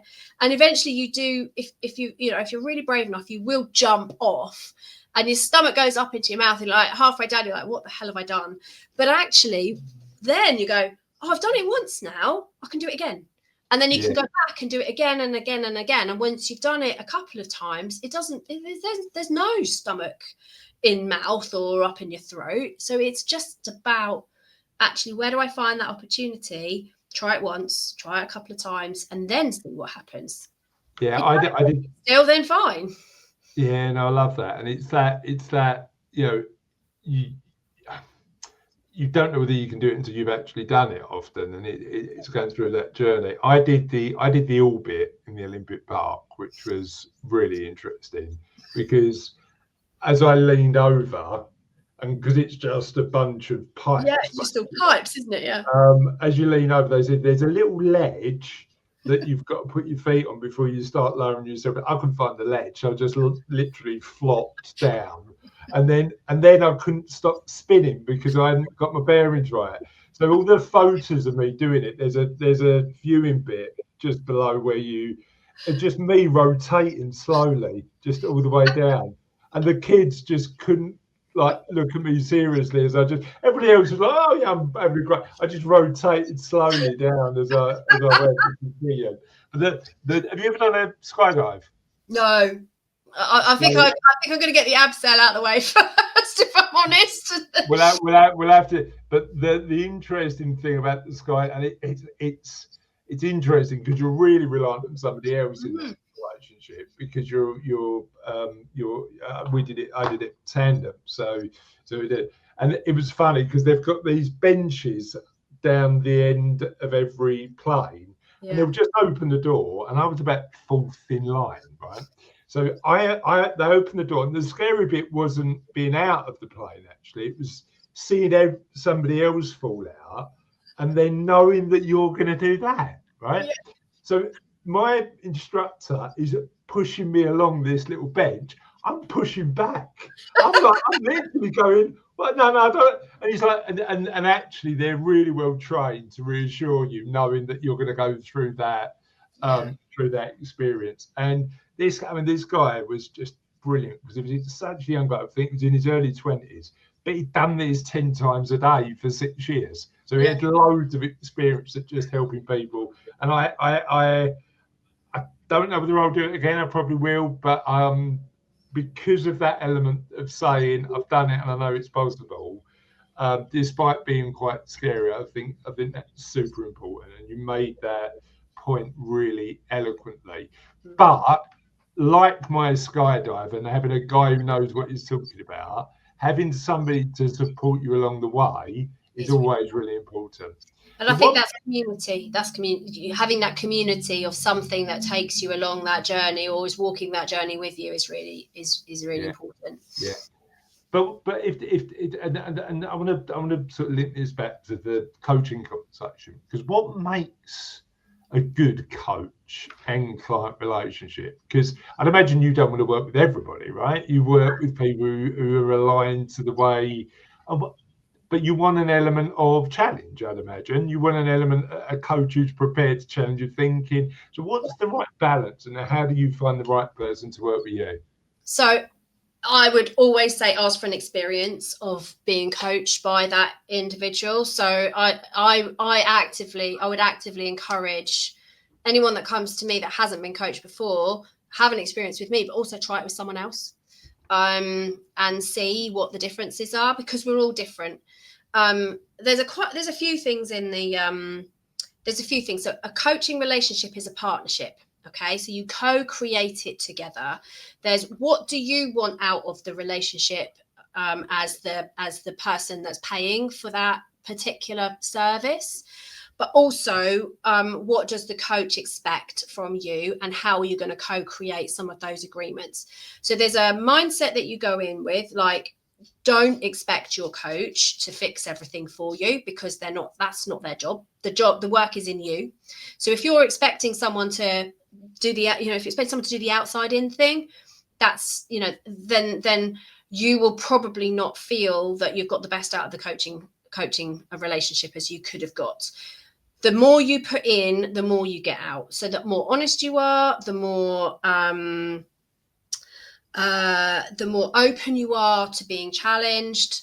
If you're not being challenged enough by your coach, someone that you're speaking to, then tell them, have that conversation with them and say, I'm not getting what I want from this. Can you help me? And can you be more challenging? And then just open up a conversation. So a really strong set of agreements up front. So I usually have a call with someone before I start a coaching agreement with them to actually go through what that agreement would look like, how we want to work together, what they're expecting to get from the relationship, what I would like to see from them in order to be able to get the best of their investment. Because coaching can be, the pricing on coaching is from, quite small to a lot of money. You've got, and there are, different price brackets which attracts different types of clients, but at the same time, there are a multitude of coaches within that spectrum as well. That's interesting as well, because unlike my world,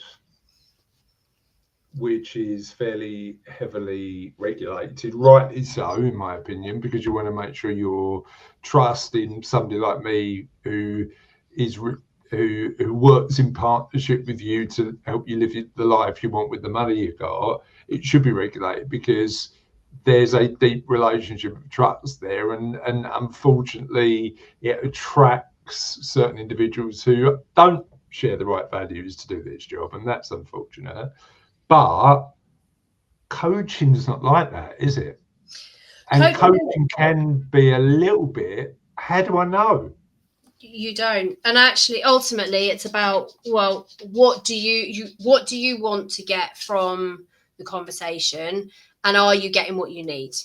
And then if you're not getting what you need, then having that robust conversation. Your coach is there to be your friend and to be the yes person to you. Actually, I think if someone is going, yeah, that's right, then, and you're not getting what you need, then I think that's important to raise. Actually, what you want, the coach is there to challenge you, not to be like, judgmental or to, and to put you through the mill, but actually they're there in service of what you said you want. So my approach would say, like, if you want to grow your business or, be more confident, actually, if that's the goal, then I would like to ask permission from you to say, well, if you're not taking some action that I think would be in service of that, do I have permission to challenge you around that? Because actually that's where the stuckness is, I think.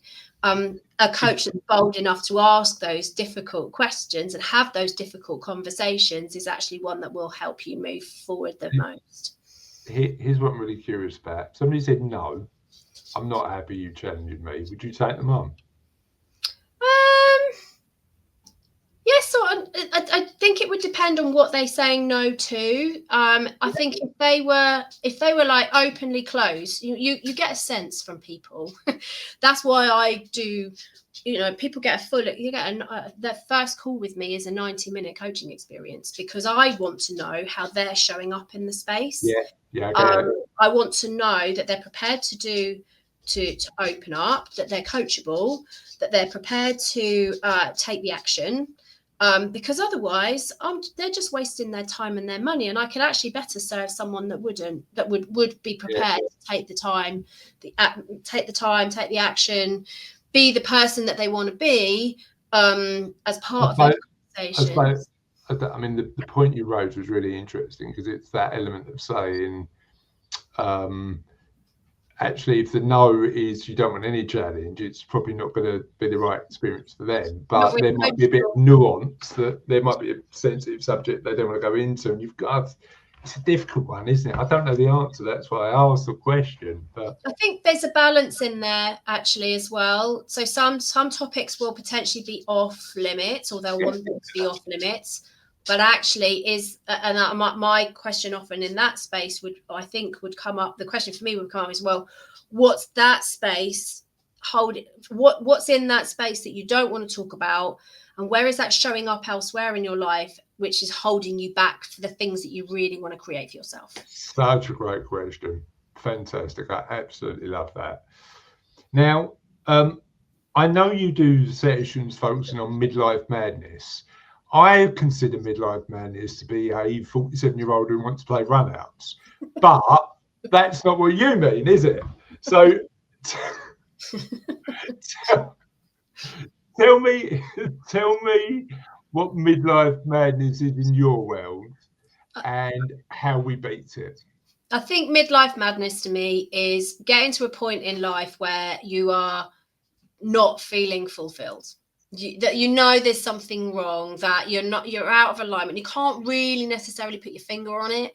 You don't really know what it is, or there's something you really want to achieve that you haven't done yet. You want to leave that legacy, but you're not really sure how to get there. So I think there's a bit of a balance. From my own perspective, if I think about my own journey, I was doing a lot of commuting. I was spending a lot of time away from home. I wasn't at home as much as I'd like to be with my daughter. And actually, I loved my job. I was really good at my job. I really loved the people I worked with, but it just didn't make my heart sing. And therefore, I just felt out of alignment. And I was feeling overwhelmed. I was exhausted, like literally exhausted. And actually, I've just spotted the dog. I apologize. She's just decided to take something off the side and is now eating something she shouldn't be. So I apologize. I don't know what she's eating, but I'm going to leave her to it.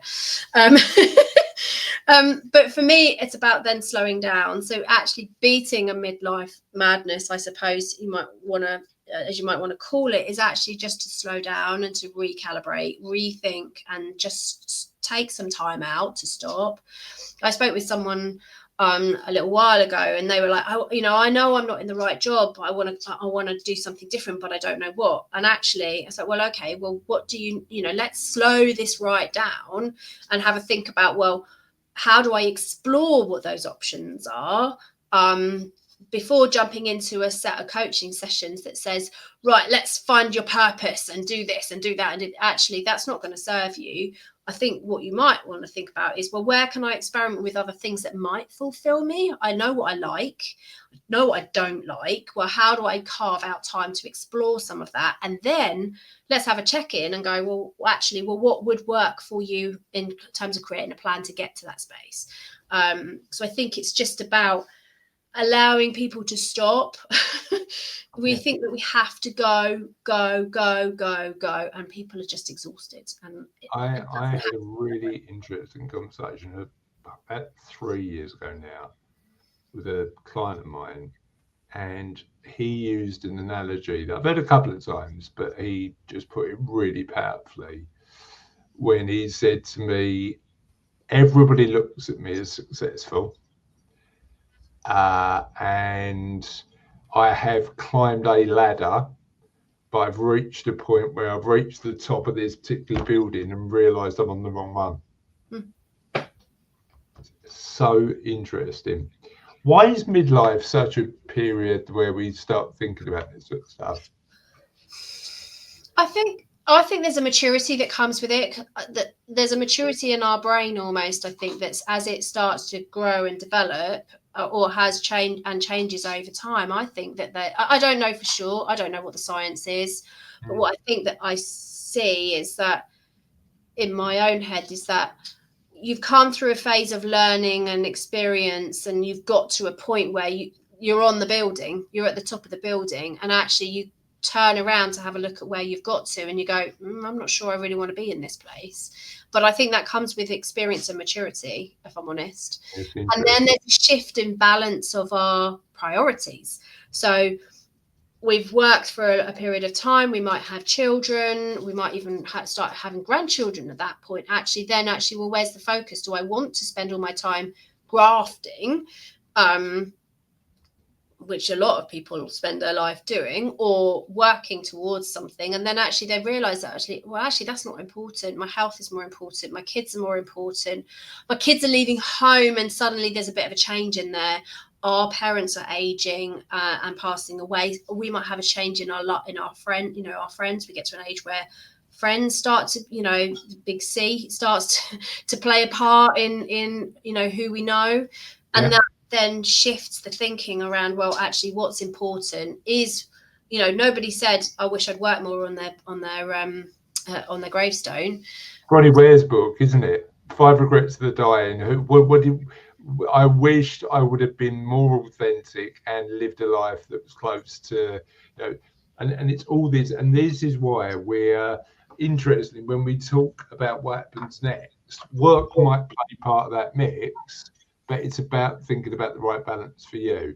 Yeah. And it's not balance as a perfect thing, because there's no such thing as perfect balance, but it's just getting closer to where we aspire to be in our lives. Yeah. I think and really filling it with the things that make us feel happier, or feel buckets, as you said. I really like that phrase. Yeah. Now you think about your buckets in a different way, because in the What Happens Next model, we talk about social well-being and intellectual. You've simplified all that. You've made it a lot easier, because you've just gone work, life, play, which I love. What's in each bucket, and give me one small action we can take in each bucket to get a bit better? I think with work, there's something around thinking about, well, what's fulfilling me as part of my work? What is it about work that fulfills me, makes me happy? Because they're all actually, it's like a continuum, I'd say. They're not buckets, it's a line almost. Yeah. And they do overlap, right? Yeah. They all kind of fit together. So actually, work and life, why is work and life two different things? How do you make them aligned? And some people go, this is my work and then this is my life, and they scaffold all the fun stuff around the outside. Other people want to merge it so it's all part and parcel of the same thing, and then play just threads all the way through that, I'd say. So I suppose in my work, what really fulfills me, what do I like about it, and actually understanding what I'm good at in that space as well. So what are my strengths, and what stories can I tell about the things that I've done that will enable me in the next phase of whatever it is I choose to do, to be successful in that space as well. Because if you think about people who are coming up to retirement, they might formally retire, but they don't want to give up work. Well, actually, how do they take that wealth of knowledge and skills and then give it back?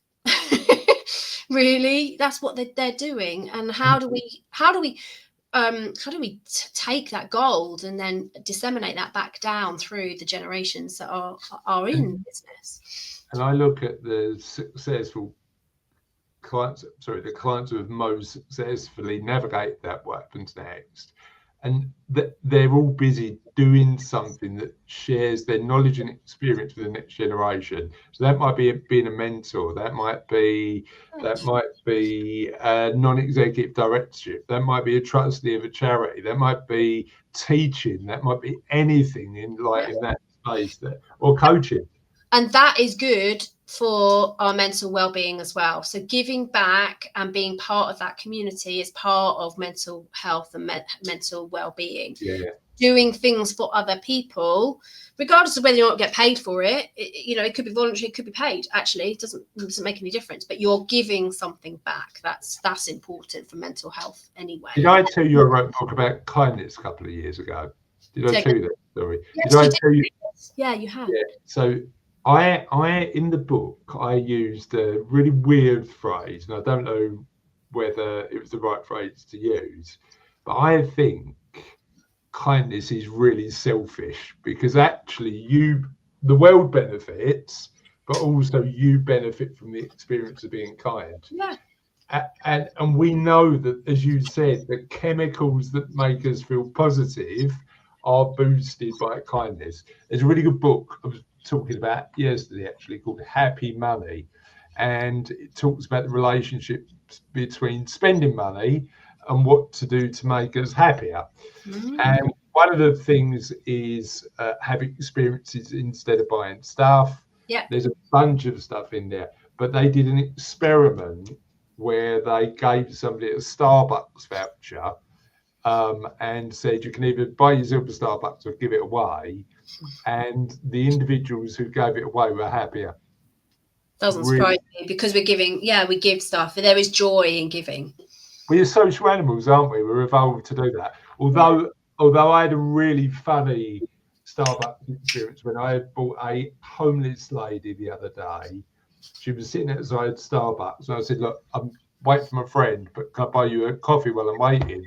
And she went to me, "Yeah, I'll have a double espresso macchiato latte." She had this really elaborate coffee order, and I suppose that's one of the things of outside of the Starbucks. You get really good at your coffee order. I was like, "What a great order! I'm going to get you one, and I'm going to have one too."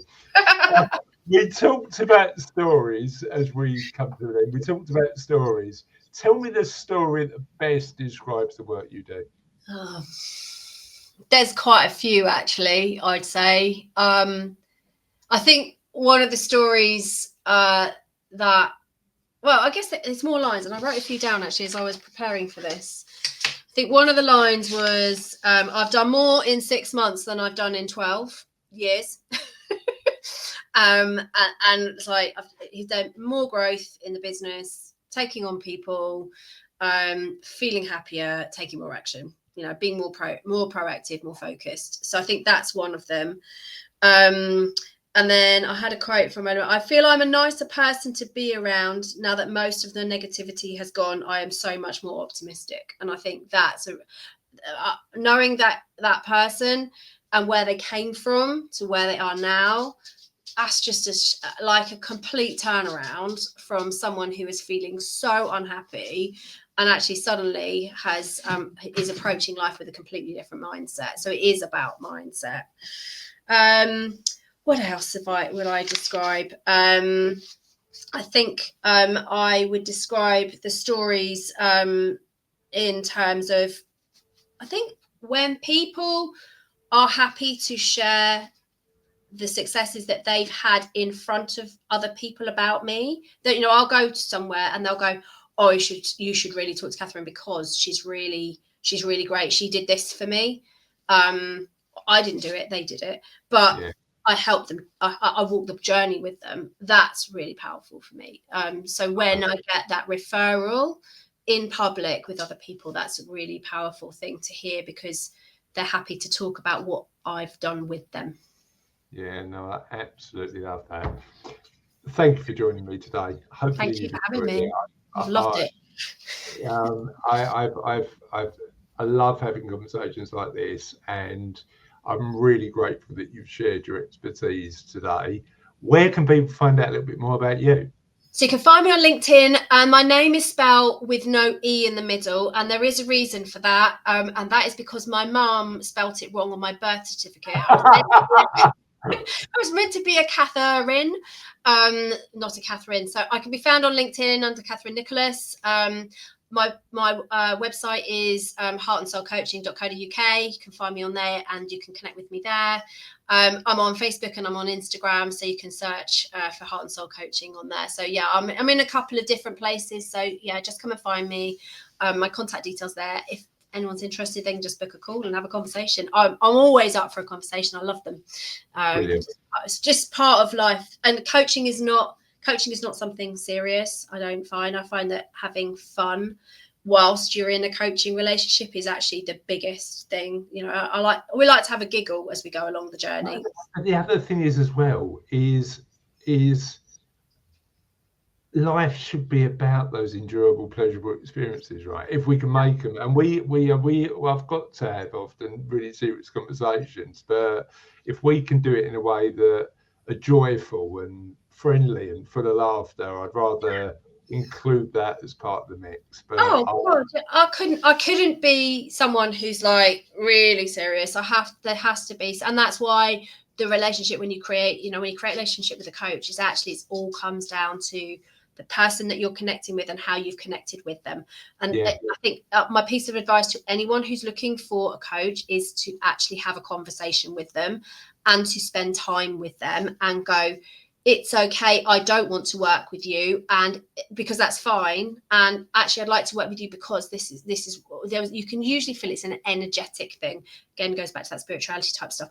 It's usually an energetic thing. There'll be something about that person that really attracts you to them. And if you find that, then do it. That's.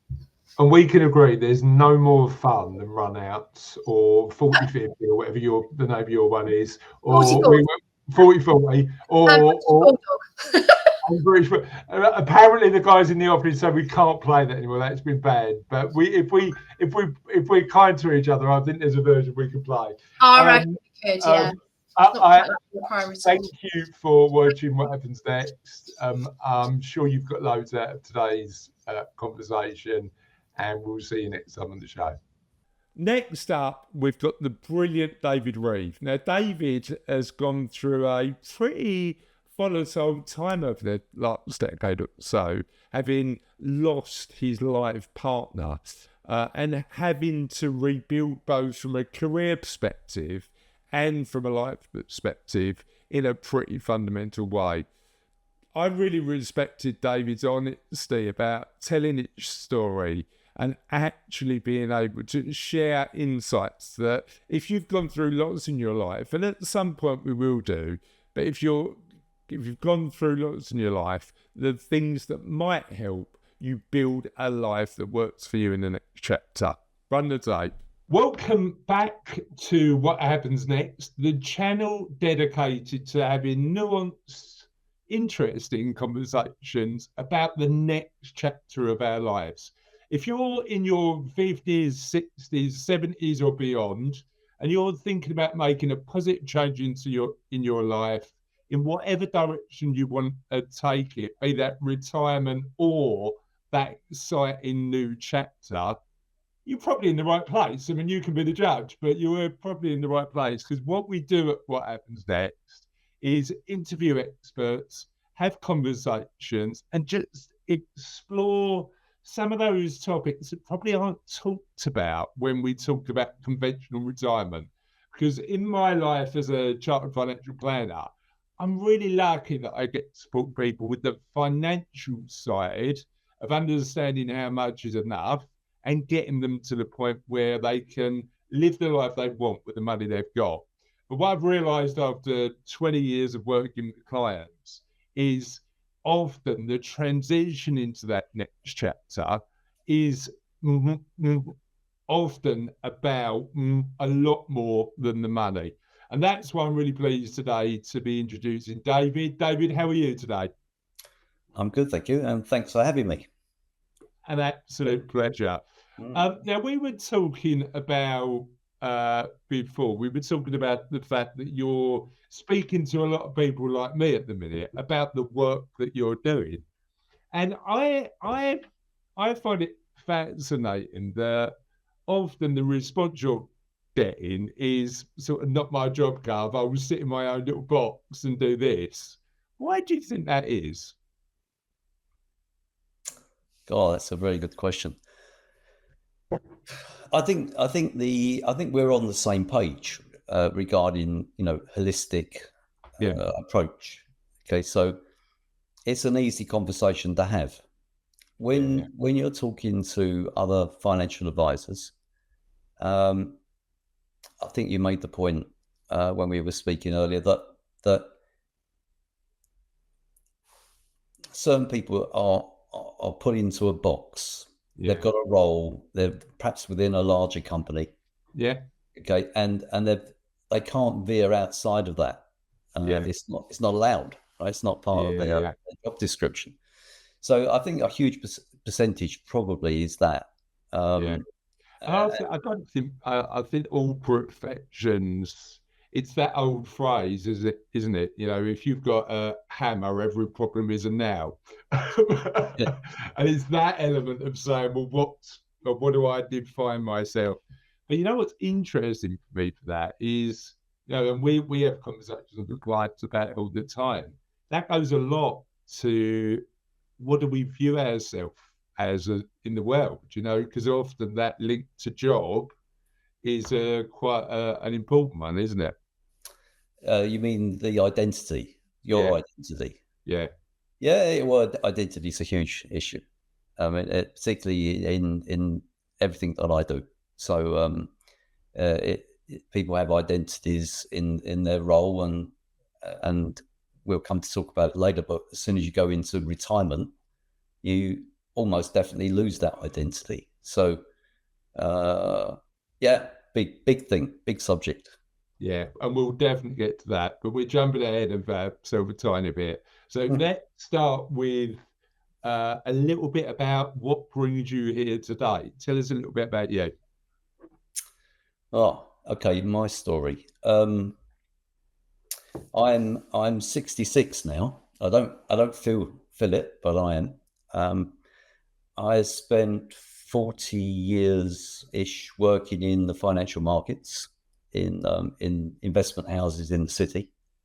My area was running large projects, mostly implementation projects for that. So for the first 10 years of my working life, I was an employee, and for the remainder up until now,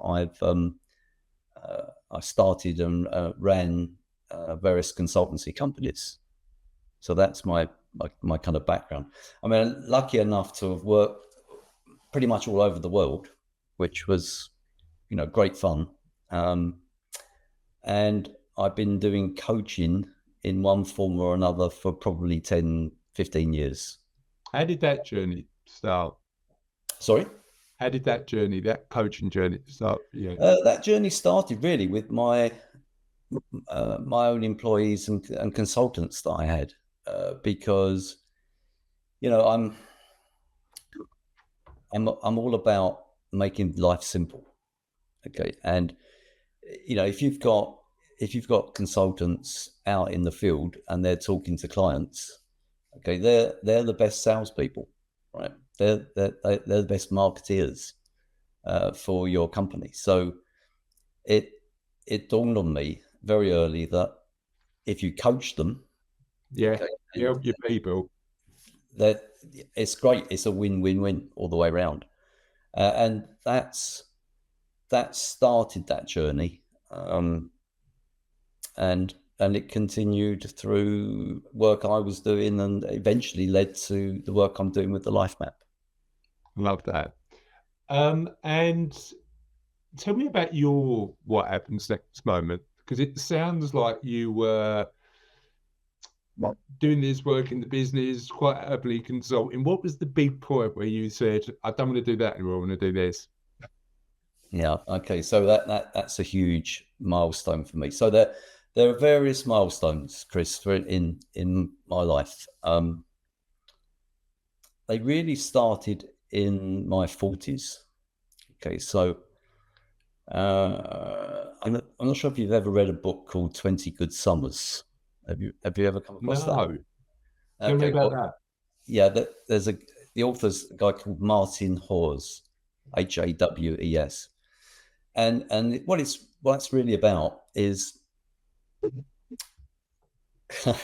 its target audience is people in their mid-40s onwards, and it's saying that, you know what, you've only actually got 20 good summers left. It doesn't mean you're going to die at the end of that, but it just means that, you know, for regards to, you know, particular holidays you might want to do it. And so it kind of concentrates the mind, right? Yeah.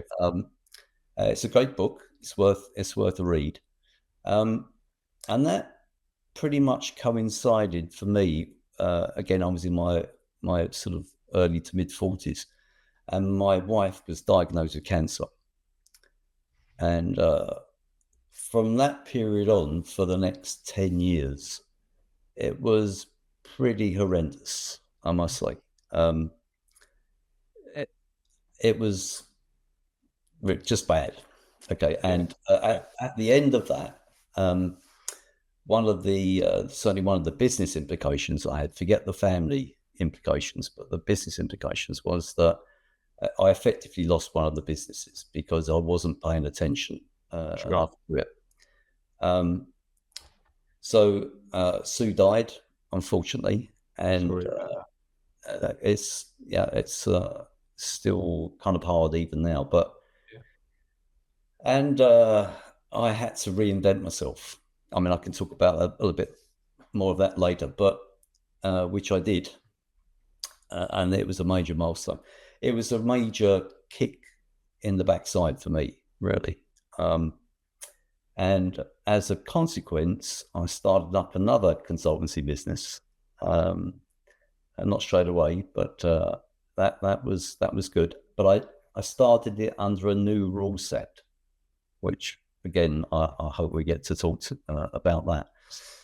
And then over a period of time, my next major milestone was I got married again to Lisa. That she's a West Coast Canadian. That was about 4 years ago. That was a COVID marriage in the back garden, you know, with a freezing cold in Canada. And now we have this passion project, really, which is the life map, which is taking off. And there's some of the major milestones. Yeah. I'm 47, and one of the things that's had an impact in our life, actually, my name Cats is losing friends. So we had a friend who unfortunately we lost cancer. She was 52, and it does, for us, it has made us really seriously consider what life is about. Because when you lose people, particularly earlier than you expect, you think about things in a different way. David, I appreciate this is super sensitive. So if you tell me you don't want to talk about it, no, it's good to talk about it. Yeah, so tell me about how your perspective on life changed, how your thoughts changed, what happened during that journey. Okay, so when Sue died, I was lost, basically. As I said, the business had been neglected, and when I look back on it, I was kind of eased out of the business, and probably rightly so, to be fair. But nevertheless, it left me kind of angry and I guess broken, really. Yeah. I was broken. Right?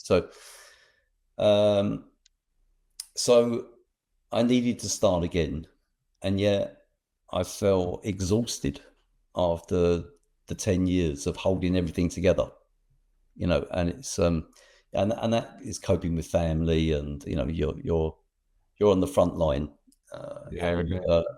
That was, as I say, it was hard. So that was a bit of an emotional roller coaster for me. But what happened is I reverted actually to my business world, right? And my experience, which was managing projects, managing large projects. And boy, this was a large project, right? Yeah. And so I treated it like a project. And this kind of follows through my whole life since. Right? So I had read and researched like you wouldn't believe. You know, reading books, 2 or 3 books a week. I mean, it was, YouTube videos, anything I could get my hands on, I was reading or watching. And I used all the best ideas, reinventing the wheel, basically. I used all the best ideas and I just got on with it. And I knew that I needed to have meaning to my life, right? Which, and I obviously knew that I needed a purpose, but I didn't know what either of those were, to be honest, at that point. So, and the way that I got over it, the process I went through, went on to become, to be named the Life Map, which is what I'm doing. Yeah, and it's interesting, isn't it? Because I think it's completely fair. There's nothing new about what we talk about and what happens next. Actually, a lot of the things that we try and share have been around for thousands of years, because the Stoics used to talk about them, and the Taoists used to, there's lessons to be learned for all of that. But trying to frame it in, as you say, that the biggest project you've ever undertook, which is your own life, you try and reframe it in a way that helps people. So you've talked a couple of times about the Life Map. Tell me about that. What is it? How does it work? And how does it support people when they're thinking about the next chapter of their lives? Okay, yeah, I can talk about that. I'll have to talk about it in summary form, because otherwise I'll be here for hours. So maybe I could just talk about myself first of all, because I was obviously the avatar for it. Right? It was built for me. I didn't think anybody was going to look at it. I didn't think I'd be using it really necessarily for anybody else. It was just for me.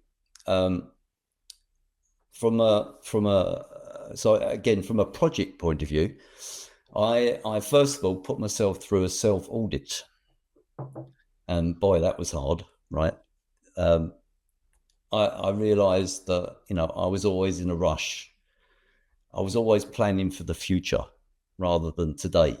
Yeah, which is, this again, like you said, all these things. When you read various books, and they're all saying the same thing, it's the same messages time and time again. And then I realized that was me, right? I probably always have been driven by money to a certain extent, certainly up until that point. Family history, not that well off from a background point of view, and so that certainly affected me in my early life. I'd also realized that when I did that self-audit, my fitness had gone downhill significantly, right? And I thought, oh, wow, that was a huge wake-up call for me. Mentally, I was in a bad place, and basically my tank was empty, right? I was kind of running on fumes, right? So that's the first thing actually that we do in the Life Map, is to do a self-audit, get people to actually think about where they're at. Can I ask a couple of questions on that? Sure. Firstly, the element of how do you self-audit so that you're not pretending that everything's okay? Because I often think that element of, I think we're all guilty of it. We're all guilty of telling ourselves stories about the world to validate our own actions and behavior, right? Often. Yeah. How do we look in the mirror and get brutally honest with ourselves about what's working and what's not? You've hit the nail on the head. Most people don't. And most people can't, but we encourage people to be as honest as they can when they first enter into the Life Map process, and then pretty much the first lesson, if you like, the first task that we do is second guess people on their audit, on their self audit. well, what did you mean by that? Are you really sure? Okay, so it's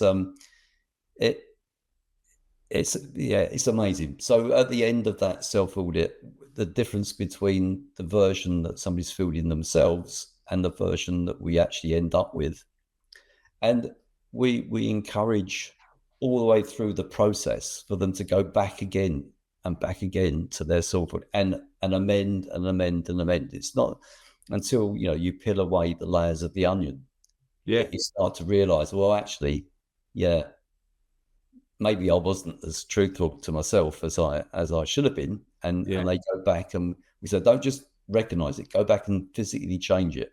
Yeah. It's an evolution, isn't it? It is. What's next. It is. So that's the beginning. So that I did that for myself. And then I embarked on the process, which has become the life map, which again I can talk about. But at the back end of that, from my point of view, is I now live in the now. Yeah, that's the way that my mind works. I'm grateful every day for being in the now, and happy where right today. Not happy next week. I'm going to be happy when I go on holiday. Yeah. And then I also have another thing that I guess I always had, but I kind of acknowledge it and go with it, is that I keep going. I never give up. But I must have fun on the way. Yeah. That's like sacrosanct for me. It has to happen. Yeah. And if I'm not having fun, I don't do it. But it's so, I agree. But how much of that is about perspective? And I mean,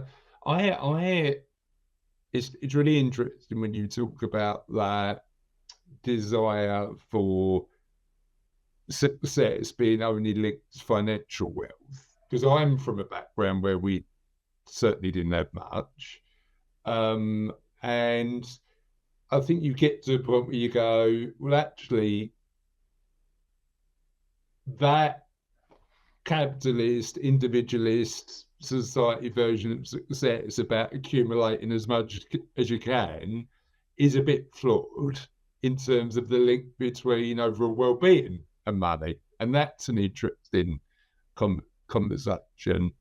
You mentioned about health, that you were neglecting health a bit and you were neglecting other elements of your life. What elements were strong and what elements what was the most surprising element when you looked at your own life map and thought, you know what, I thought I was all right there, but I'm not? I think it was, for me, it was across the board, actually. I think, if I'm honest with myself, I thought I was a lot better, even though I knew I was kind of broken when I first started it. I was surprised myself when I went through each of the areas and said, okay, well, totally on it. And I listened. I wrote a list, and then I'd be waking up in the night and going, and I'd get up and literally come out and sit at the desk and write a couple of notes and go, yeah, actually, it's this. So it goes back to that examining life, doesn't it? Do you know what I mean? That element of like just, and I don't know about you, I often find journaling is really helpful because I'm always honest with myself when I write. And it's interesting how that process works. You mentioned, David, about being in the now. Yeah. And I read a book. Somebody recommended me a book a couple of months ago now that I read.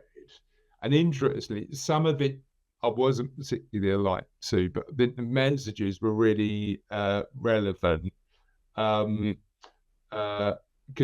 the bits that didn't align to me were the spiritual bits of the book. But I thought The Power of Now by Eckhart Tolle was a really interesting book.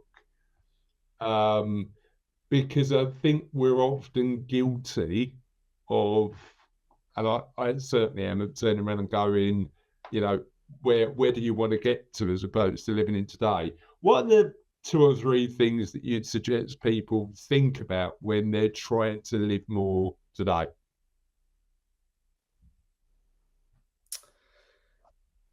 Oh, that's a very good question. I think that just pops out at the end of when they do a sort of a self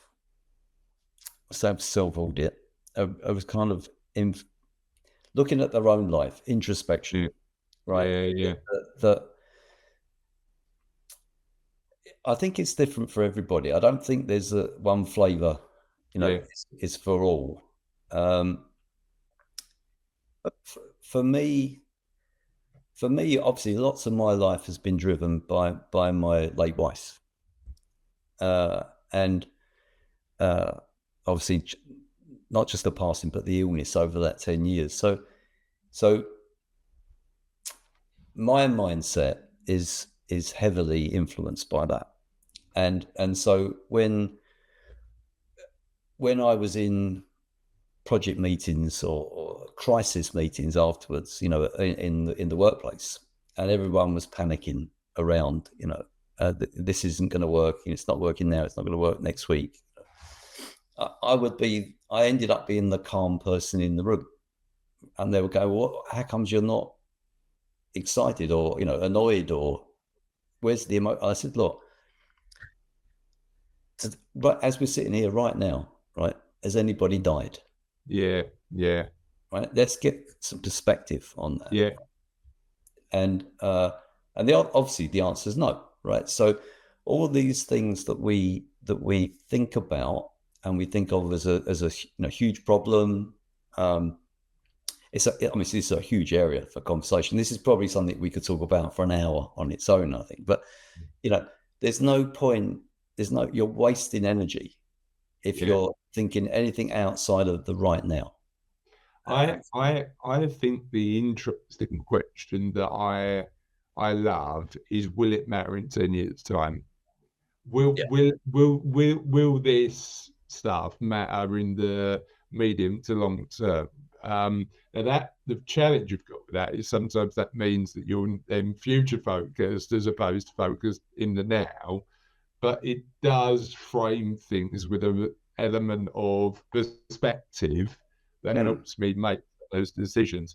One thing I wanted to talk about, and you're right, all of these questions we could spend hours talking about, but and maybe we will at some point. But today, I want to understand a little more about the 7 areas of the life map.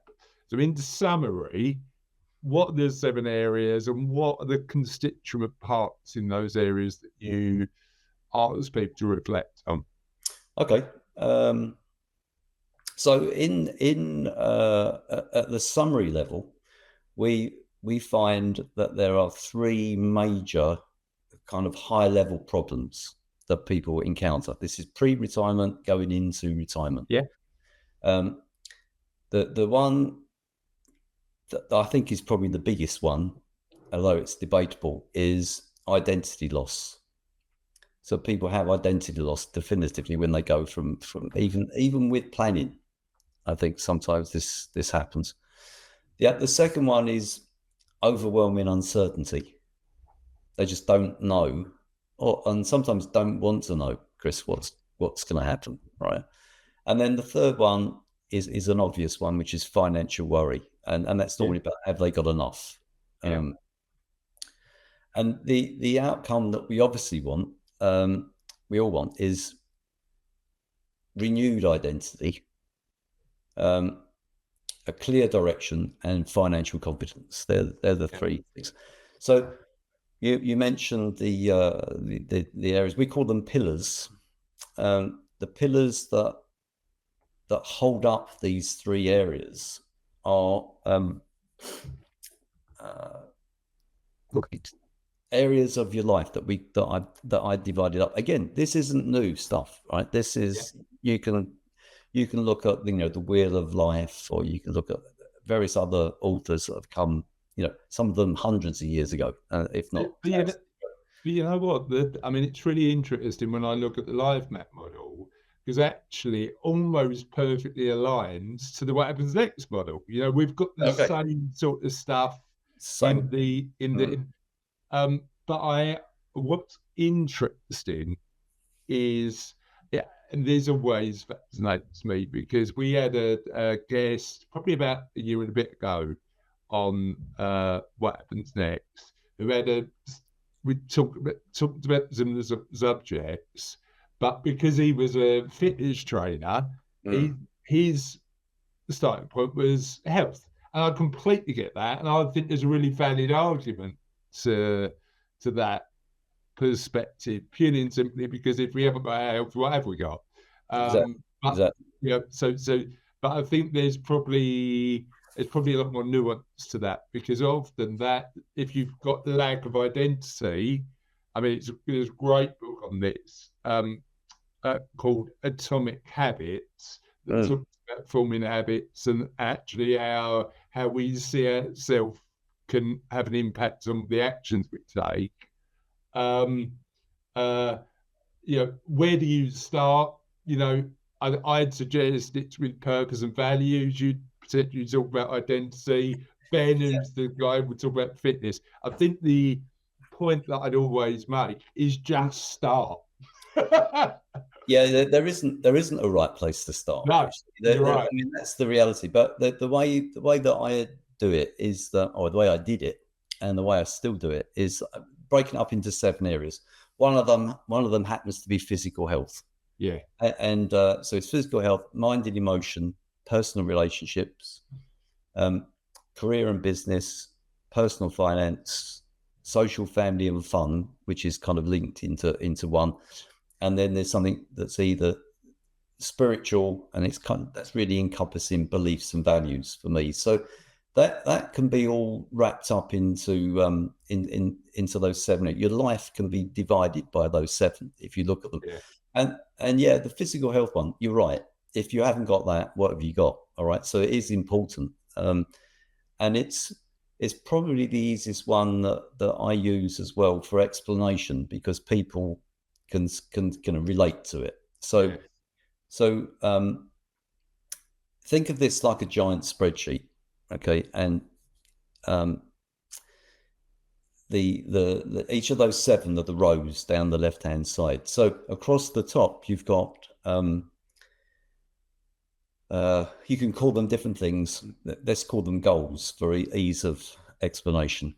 Okay, you'll have a goal. We divide it into a year's goal and then 3 and 5+ years away goals, and each of those goals will have some actions. What actions do you need to take in order to meet that goal? Okay, and they'll be different depending on the year that you're talking about. And then we'll come back to this: the why, the purpose. Why are you doing that? So in the example, let's use physical health as an example. So, and I'll talk about me when I first started. So when I first started, I already said that my health wasn't good. And so I thought, well, it's no good saying, yeah, how can I measure it, right? So I went down fundamental. My waist measurement was too big, right? I thought, okay, I need to knock off a couple of inches at least off the waist, right? Ideally more, to be honest, right? But what's realistic in a year? What's realistic in 3+ years? Because I realized it wasn't, just going to crash diet. It was like a new regime that I had to adopt, and it had to be slow and steady. And then I looked at things like my cholesterol, my BMI. It's measurable numbers that you can put in. But here's the interesting thing for me, and I've really been fascinated about your insight to that. You can do that with health really well, because there's all these data points that you can turn around and go, here's what success looks like. How do you do that with the spiritual component? Yeah, some of it's subjective, but it is doable. And again, it comes down to self-honesty and so on. But just to get back to the thing, because it is the easiest to explain and it is the most measurable. So a good example that I had recently, there was a woman that we were talking with and helping, who wasn't quite a grandmother, but she was hoping to be really soon. Okay. And, we were talking about this, and she said, "Okay, well, what's your why?" Because there's a why for these. All of these actions. It's all very well writing things down on paper, right? But are you going to follow through and do it?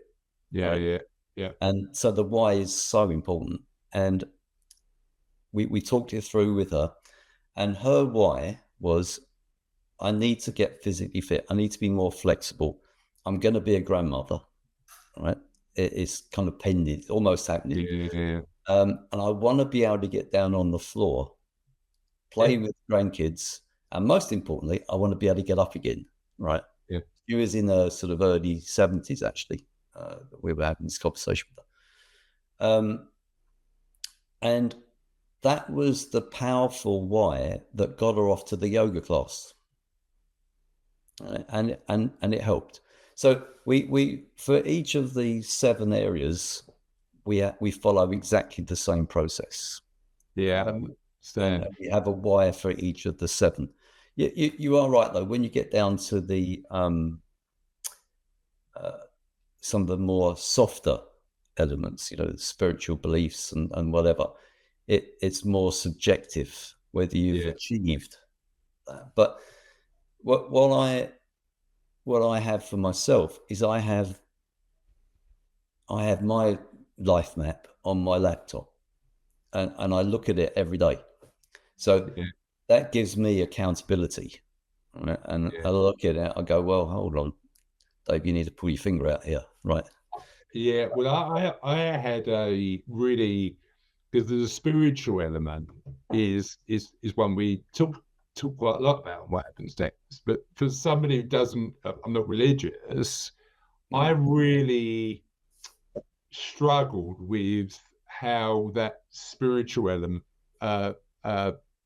fit into my life. So interestingly, I had a really great interview with a guy called John Dunkley, and John explained how the Greeks had 3 principles when they were talking about well-being. So the one we all know is hedonism, how to have fun with people with love and like, and do all the fun stuff. Then there's eudaimonism, what gives us meaning and purpose. The one that I didn't know about was the principle of chironic well-being, which talks about what gives us awe in the world. And I had a really interesting conversation with John, because I said to John, a lot of people get awe from walking into a church and feeling that communal experience. And then he said, it's interesting because I get from being at a dance concert and dancing with 50,000 people. And that to him was his spiritual connection. For me, it's been in nature or walking by the beach. And I think when I look at how to measure spiritual well-being, I think an interesting marker might be, how many opportunities have you given yourself to experience awe? What do you think of that? I like it. Yeah. It's a good measure. Yeah. So what do you use as a measure for your spiritual component? Well,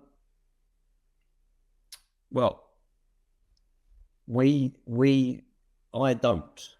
I mean, I have my own. Yeah. And my is linked. Okay, we're very similar actually in our thought process. My awe is nature. Yeah.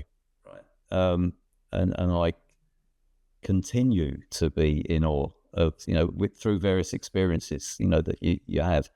But like you said, that is different for other people, right? There is no one thing. Right. So it really is. It's digging down into people's, having conversation with them, and they're just going deeper and deeper until you something pops out, and it becomes theirs and their own their own measure. Now you talked earlier on about gratitude. How does gratitude play a part in your life, and how is that linked to your map? Well, it's part, for me, it's part of the spiritual side. And again, I'm not religious, never have been. In fact, I'm a bit of a cynic, really, when it comes to religion. But everyone to their own. But so I see the spiritual side as more of a relationship with myself. Yeah, okay. And so, and a sense of connection. Yeah. Okay. So out of that is things that I do, if you like, that make me grateful, that make me think about how grateful I am, and being in the present, being in the now, and obviously, from what I've told you, it's, my part of my awe was, and I think about it all the time, actually, was admiring my late wife's. Right? Yeah. And some of the things that she went through over that 10-year period were pretty horrific. And I'm in complete awe about what she did and how she went through it. And that for me is very, it's a very emotional trigger. But on the flip side of that, I'm very grateful, right, that I went through it with her. But I'm also grateful after the event that I'm still here. Yeah. And it really, kind of rams it home. I know I'm not different from, millions of other people that are out there that have, lost a loved one. But I'm grateful that I actually had, and I'm grateful every day. Yeah. As my dad used to say, when I said, "How you doing?" He said, "Oh, I'm doing well. I woke up." Yeah. and yeah. It's that level of basic stuff. You woke up, you think about it, let's be grateful. And then I do practice, as a consequence, I practice some of the meditation. Yeah. I'm not very good at it, but I do it. I do journaling like this, right? And I practice particular mindfulness activities.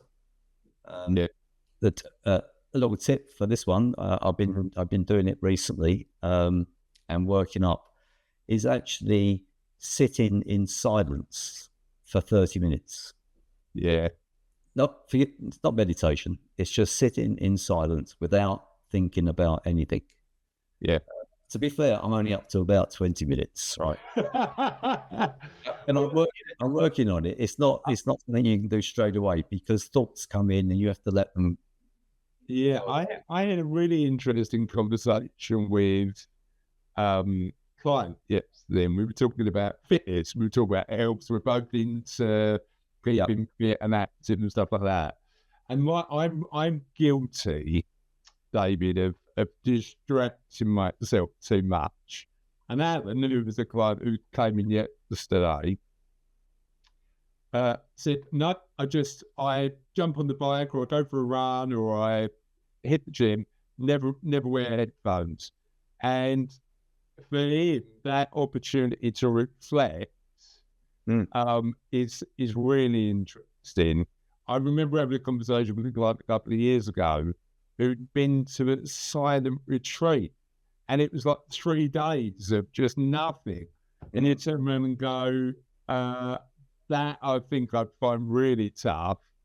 And he said that the first day it was hell on earth, but then he got to a point where actually it started to really, really be helpful and useful. It's a really interesting one.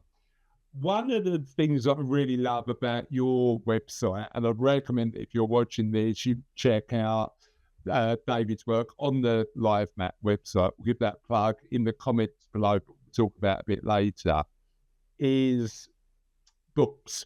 Because certainly reading far and wide has, out of everything that's had a decently positive impact in my life, has probably been one of the main ones. Yeah.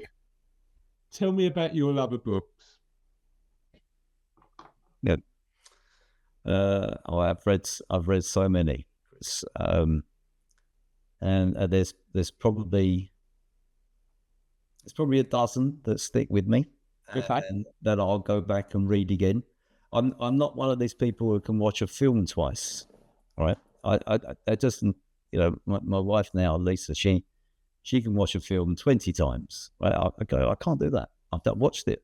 You were really boogie, Dave. But if it's a really good book, and to be fair, there's 2 or 3 films that I could watch again, but a good book, I can just pick up again. And once I've read it once, sometimes I just open it up in the middle. Yeah. And just kind of read and search for something that I perhaps missed last time. So yeah, there's some great books out there.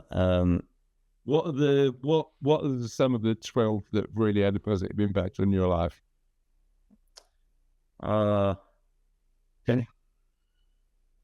Okay, so I reckon, it's so close. But if I had to rank them, and I keep on changing this in my own mind. Yeah.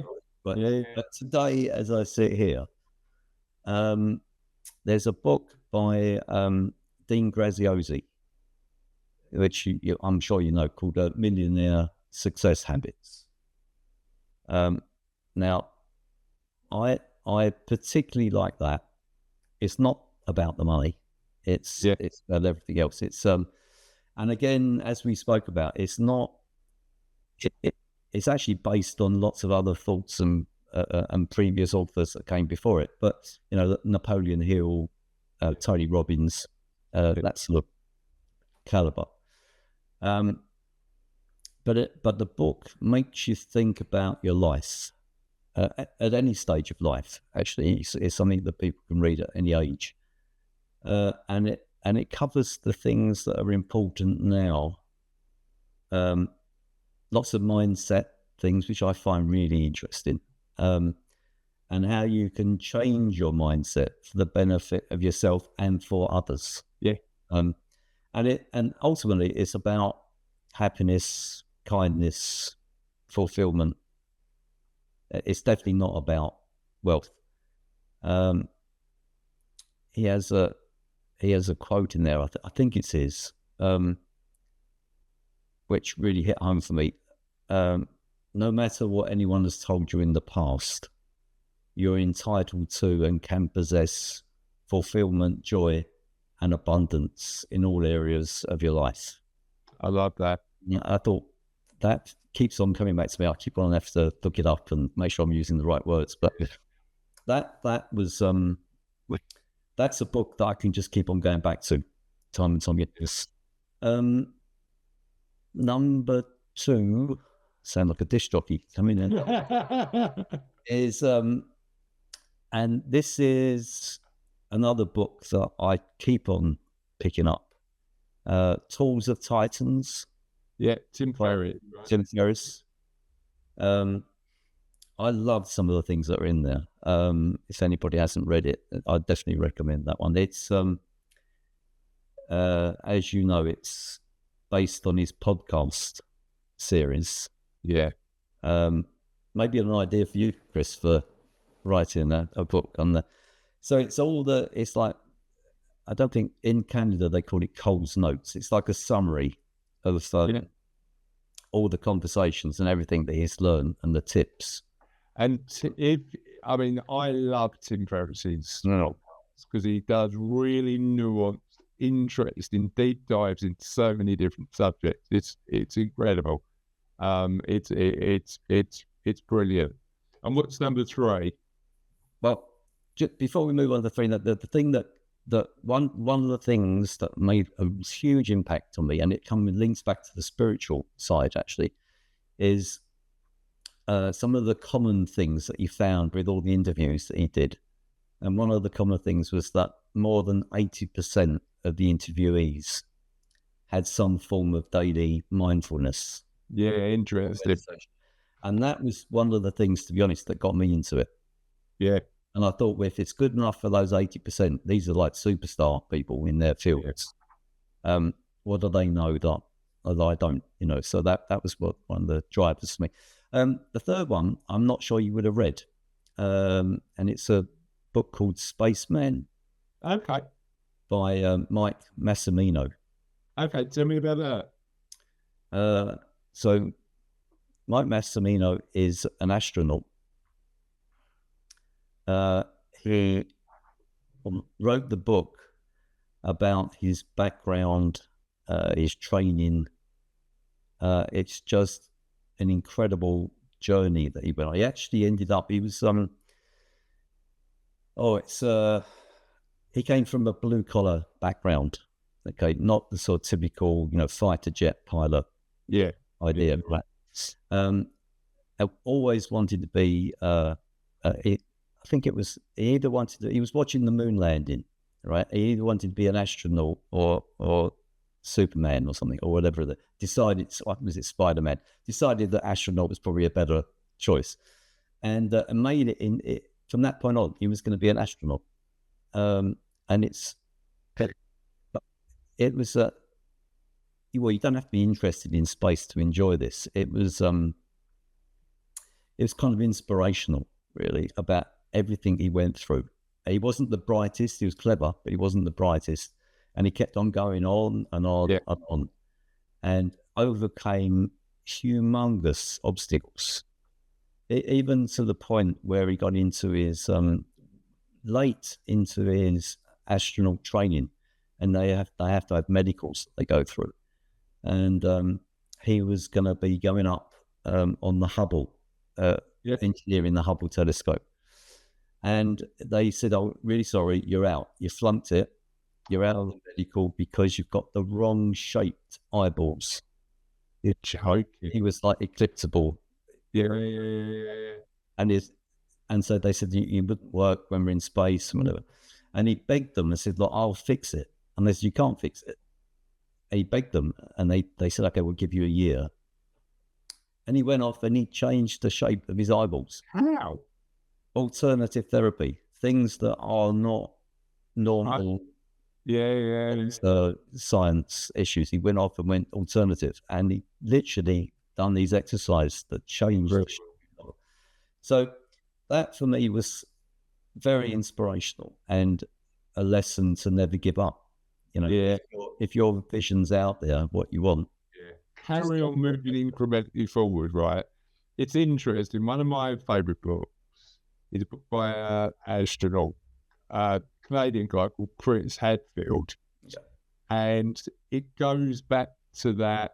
There's a passage in that where he talks about being in space and realising how insignificant we are as humans, but also how that gives us a certain freedom to live the lives however we want to live them. Really, really, really good. And I'll put the link to all 3 of them, and particularly the Spaceman one, which I'm going to now pick up in the notes below. Yeah. I suppose the interesting thing is, and we find it a lot with our clients, there's a real desire in midlife or later midlife to think about the next stage of our lives and re-navigating. But as you said earlier, for years, until you had that situation with your wife, you didn't find the time to think about that re-navigation. If somebody is living a busy life, they're successful financially, but it means that all of their time's often taken up. what can we do to make sure that we are finding the time, headspace, and energy to work out what happens next? Yeah, I have had lots of conversations about this with individuals, and I come to the point where, for me, it's not a sales pitch, right? I think there are certain people, maybe I was one of them, to be honest, that until something happens, right, they almost are putting their head in the sand, and because they don't want to think about it. I think often, as you say, you need to be ready for it, right? You need to be ready, and lots of people have realised actually that they need to be ready. It kind of dawns on them. They go, "Oh, yeah, I've got 10 years left. I'm not sure what I'm going to do," and then the fear kicks in. Yeah. Right, because as you know, the older you get, the faster time seems to move. Okay, 10 years is nothing. It's back to my 20 good summers, right? It's all of a sudden you're halfway through your good summers, right? And potentially, right? Yes. And it's those people that I have the best conversations with. They go, "Okay, I don't know what to do. I realised I've got 10 years to go. I need to come up with a plan." And I accept that when we talk about the life plan and the life map, it's not necessarily something that's cast in stone. I think you've actually said this yourself. There are things that will change, that will come out to the field, right? And you've got no control over that. Yeah. But you can just plan. You can come up with an idea of what you do, and 9 times out of 10, that's still valid. Any plan's a good plan. Well, we talk about it from the financial planning perspective quite a lot, but it applies to life, right? There's a great quote. There's loads of good planning quotes, but my favourite is by the esteemed philosopher, Mr. Mike Tyson, who said, "Planning is great until you get punched in the face," right? Yeah. Now, why is that important? That doesn't mean that you shouldn't plan, and actually, there's planning, like the other one, and I can't remember who said it right. Is planning is important, but the plan is irrelevant because actually the heat battle it just doesn't happen. The idea is that you just you plan to take the next incremental action, and then you replan because you just all the plan is a way to work out just the next step moving forward, right? And for me, that element of the book that I talk about most, in particular, on what happens next, is one called "Design Your Life" by Bill Burnett, and his TED talk is brilliant on this. And he's got a philosophy about incremental experimentation to work out what you want to do. And I'd suggest for a lot of the people we talk to and a lot of our clients about what happens next, just trying stuff to see what you might want to fit into your plan over the longer term might be a way to do it. But plans cast in stone very rarely work. They don't work. I can talk about my own one because that's close to me. I created it. Well, no, it's like 14 years ago now, 15 years ago. It might be even longer, actually, now thinking about it. It's actually has changed very little. I do adjust it, and again, because things happen, but it hasn't really changed that much. But the important thing, Chris, is to recognize that something has changed and then do something about it. Take an action. What I'm curious about is what has changed in the plan and what stayed the same. For me, hardly anything has changed from goals and actions. Some of my actions have changed as new family members have arrived. Yeah. That's definitely changed, and some of that has changed my time frames, things that I wanted to do. But a lot of it is very similar. I mean, again, if you've got, just say you've got 10 years to go, right, before you're thinking of retiring, whatever retirement means, which is another subject, but you've got 10 years to go. If you're a couple, it's a conversation that you need to have, right? Yeah. How that's going to work, right? And you might be retiring at different stages. How's that going to work? And you are going to be around. Touch wood, you could be around for another 30 years, right? That's a huge portion, a huge percentage of your overall life, and it deserves, in my view, some thought, some planning. And when we and you have to look internally and go, okay, well, how are my relationships? How's my relationship with my significant other, if you have one? How are my relationships with my kids, with my friends? And you go, okay, well, that's not perfect. That needs some work, right? Maybe then you've got some time to do something about it. Yeah, but you've got to make the effort. You have to take action. Yeah, and again, I was fortunate enough to get to go to the Amazon rainforest last year with my brother. And when I was over there, I read a book called The Good Life by a guy called Robert Waldinger.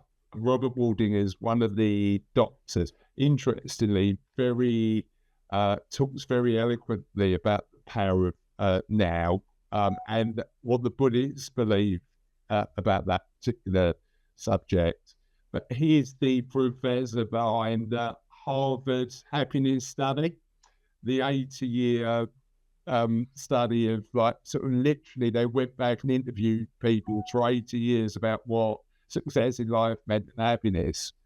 And he said that the overall well-being of the people in that particular study was defined by one thing, and that's the quality of their relationships. And I found that fascinating. Definitely worth reading that book. Certainly amazing.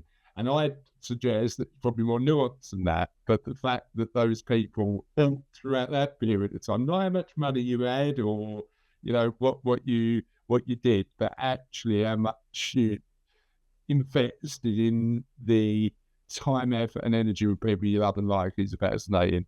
David, we could carry on forever with this conversation. I think we only got through half of the questions I was going to ask you. But unfortunately, we need to come to an end now. Where can people find out about the Life Map, connect with you, understand more about the work you do? Well, you mentioned the Life Map website. I'd actually prefer if they went to look. We run our coaching now on a school platform. Yeah. And that would be my preferred link. Yeah, we can put that in the note. Which we can put, but that's so it's school.com/the Life Map. We can put that. I'll give you the information for there. Yeah. As are you on LinkedIn? Are you on any sort of... Oh yeah, we're on LinkedIn, and perhaps I'll forward on. Perhaps we can put that at the bottom of the of anything that goes out. Yeah, LinkedIn personally, and the Life Maps on there as well. Amazing, brilliant. We'll do all that. Thank you for joining us today. Really enjoyed our conversation. It's one that we could have done for 2 hours, I reckon, to cover everything we needed to. But I hope if you're watching this, it's given you a real insight into thinking about some of the aspects that you need to consider when you're thinking about what happens next. Have a lovely day, and we'll see you in the generous zone. So that's the 3 interviews that I think you should watch most. We've got loads more interviews like this on the What Happens Next channel. We've got now hundreds of videos that you can watch to help you navigate that next chapter. I think, particularly as we enter the festive period, as I record this, and you're thinking about the next chapter of your life, those 3 in particular will definitely help. Have a lovely day, and we'll see you in the channel soon.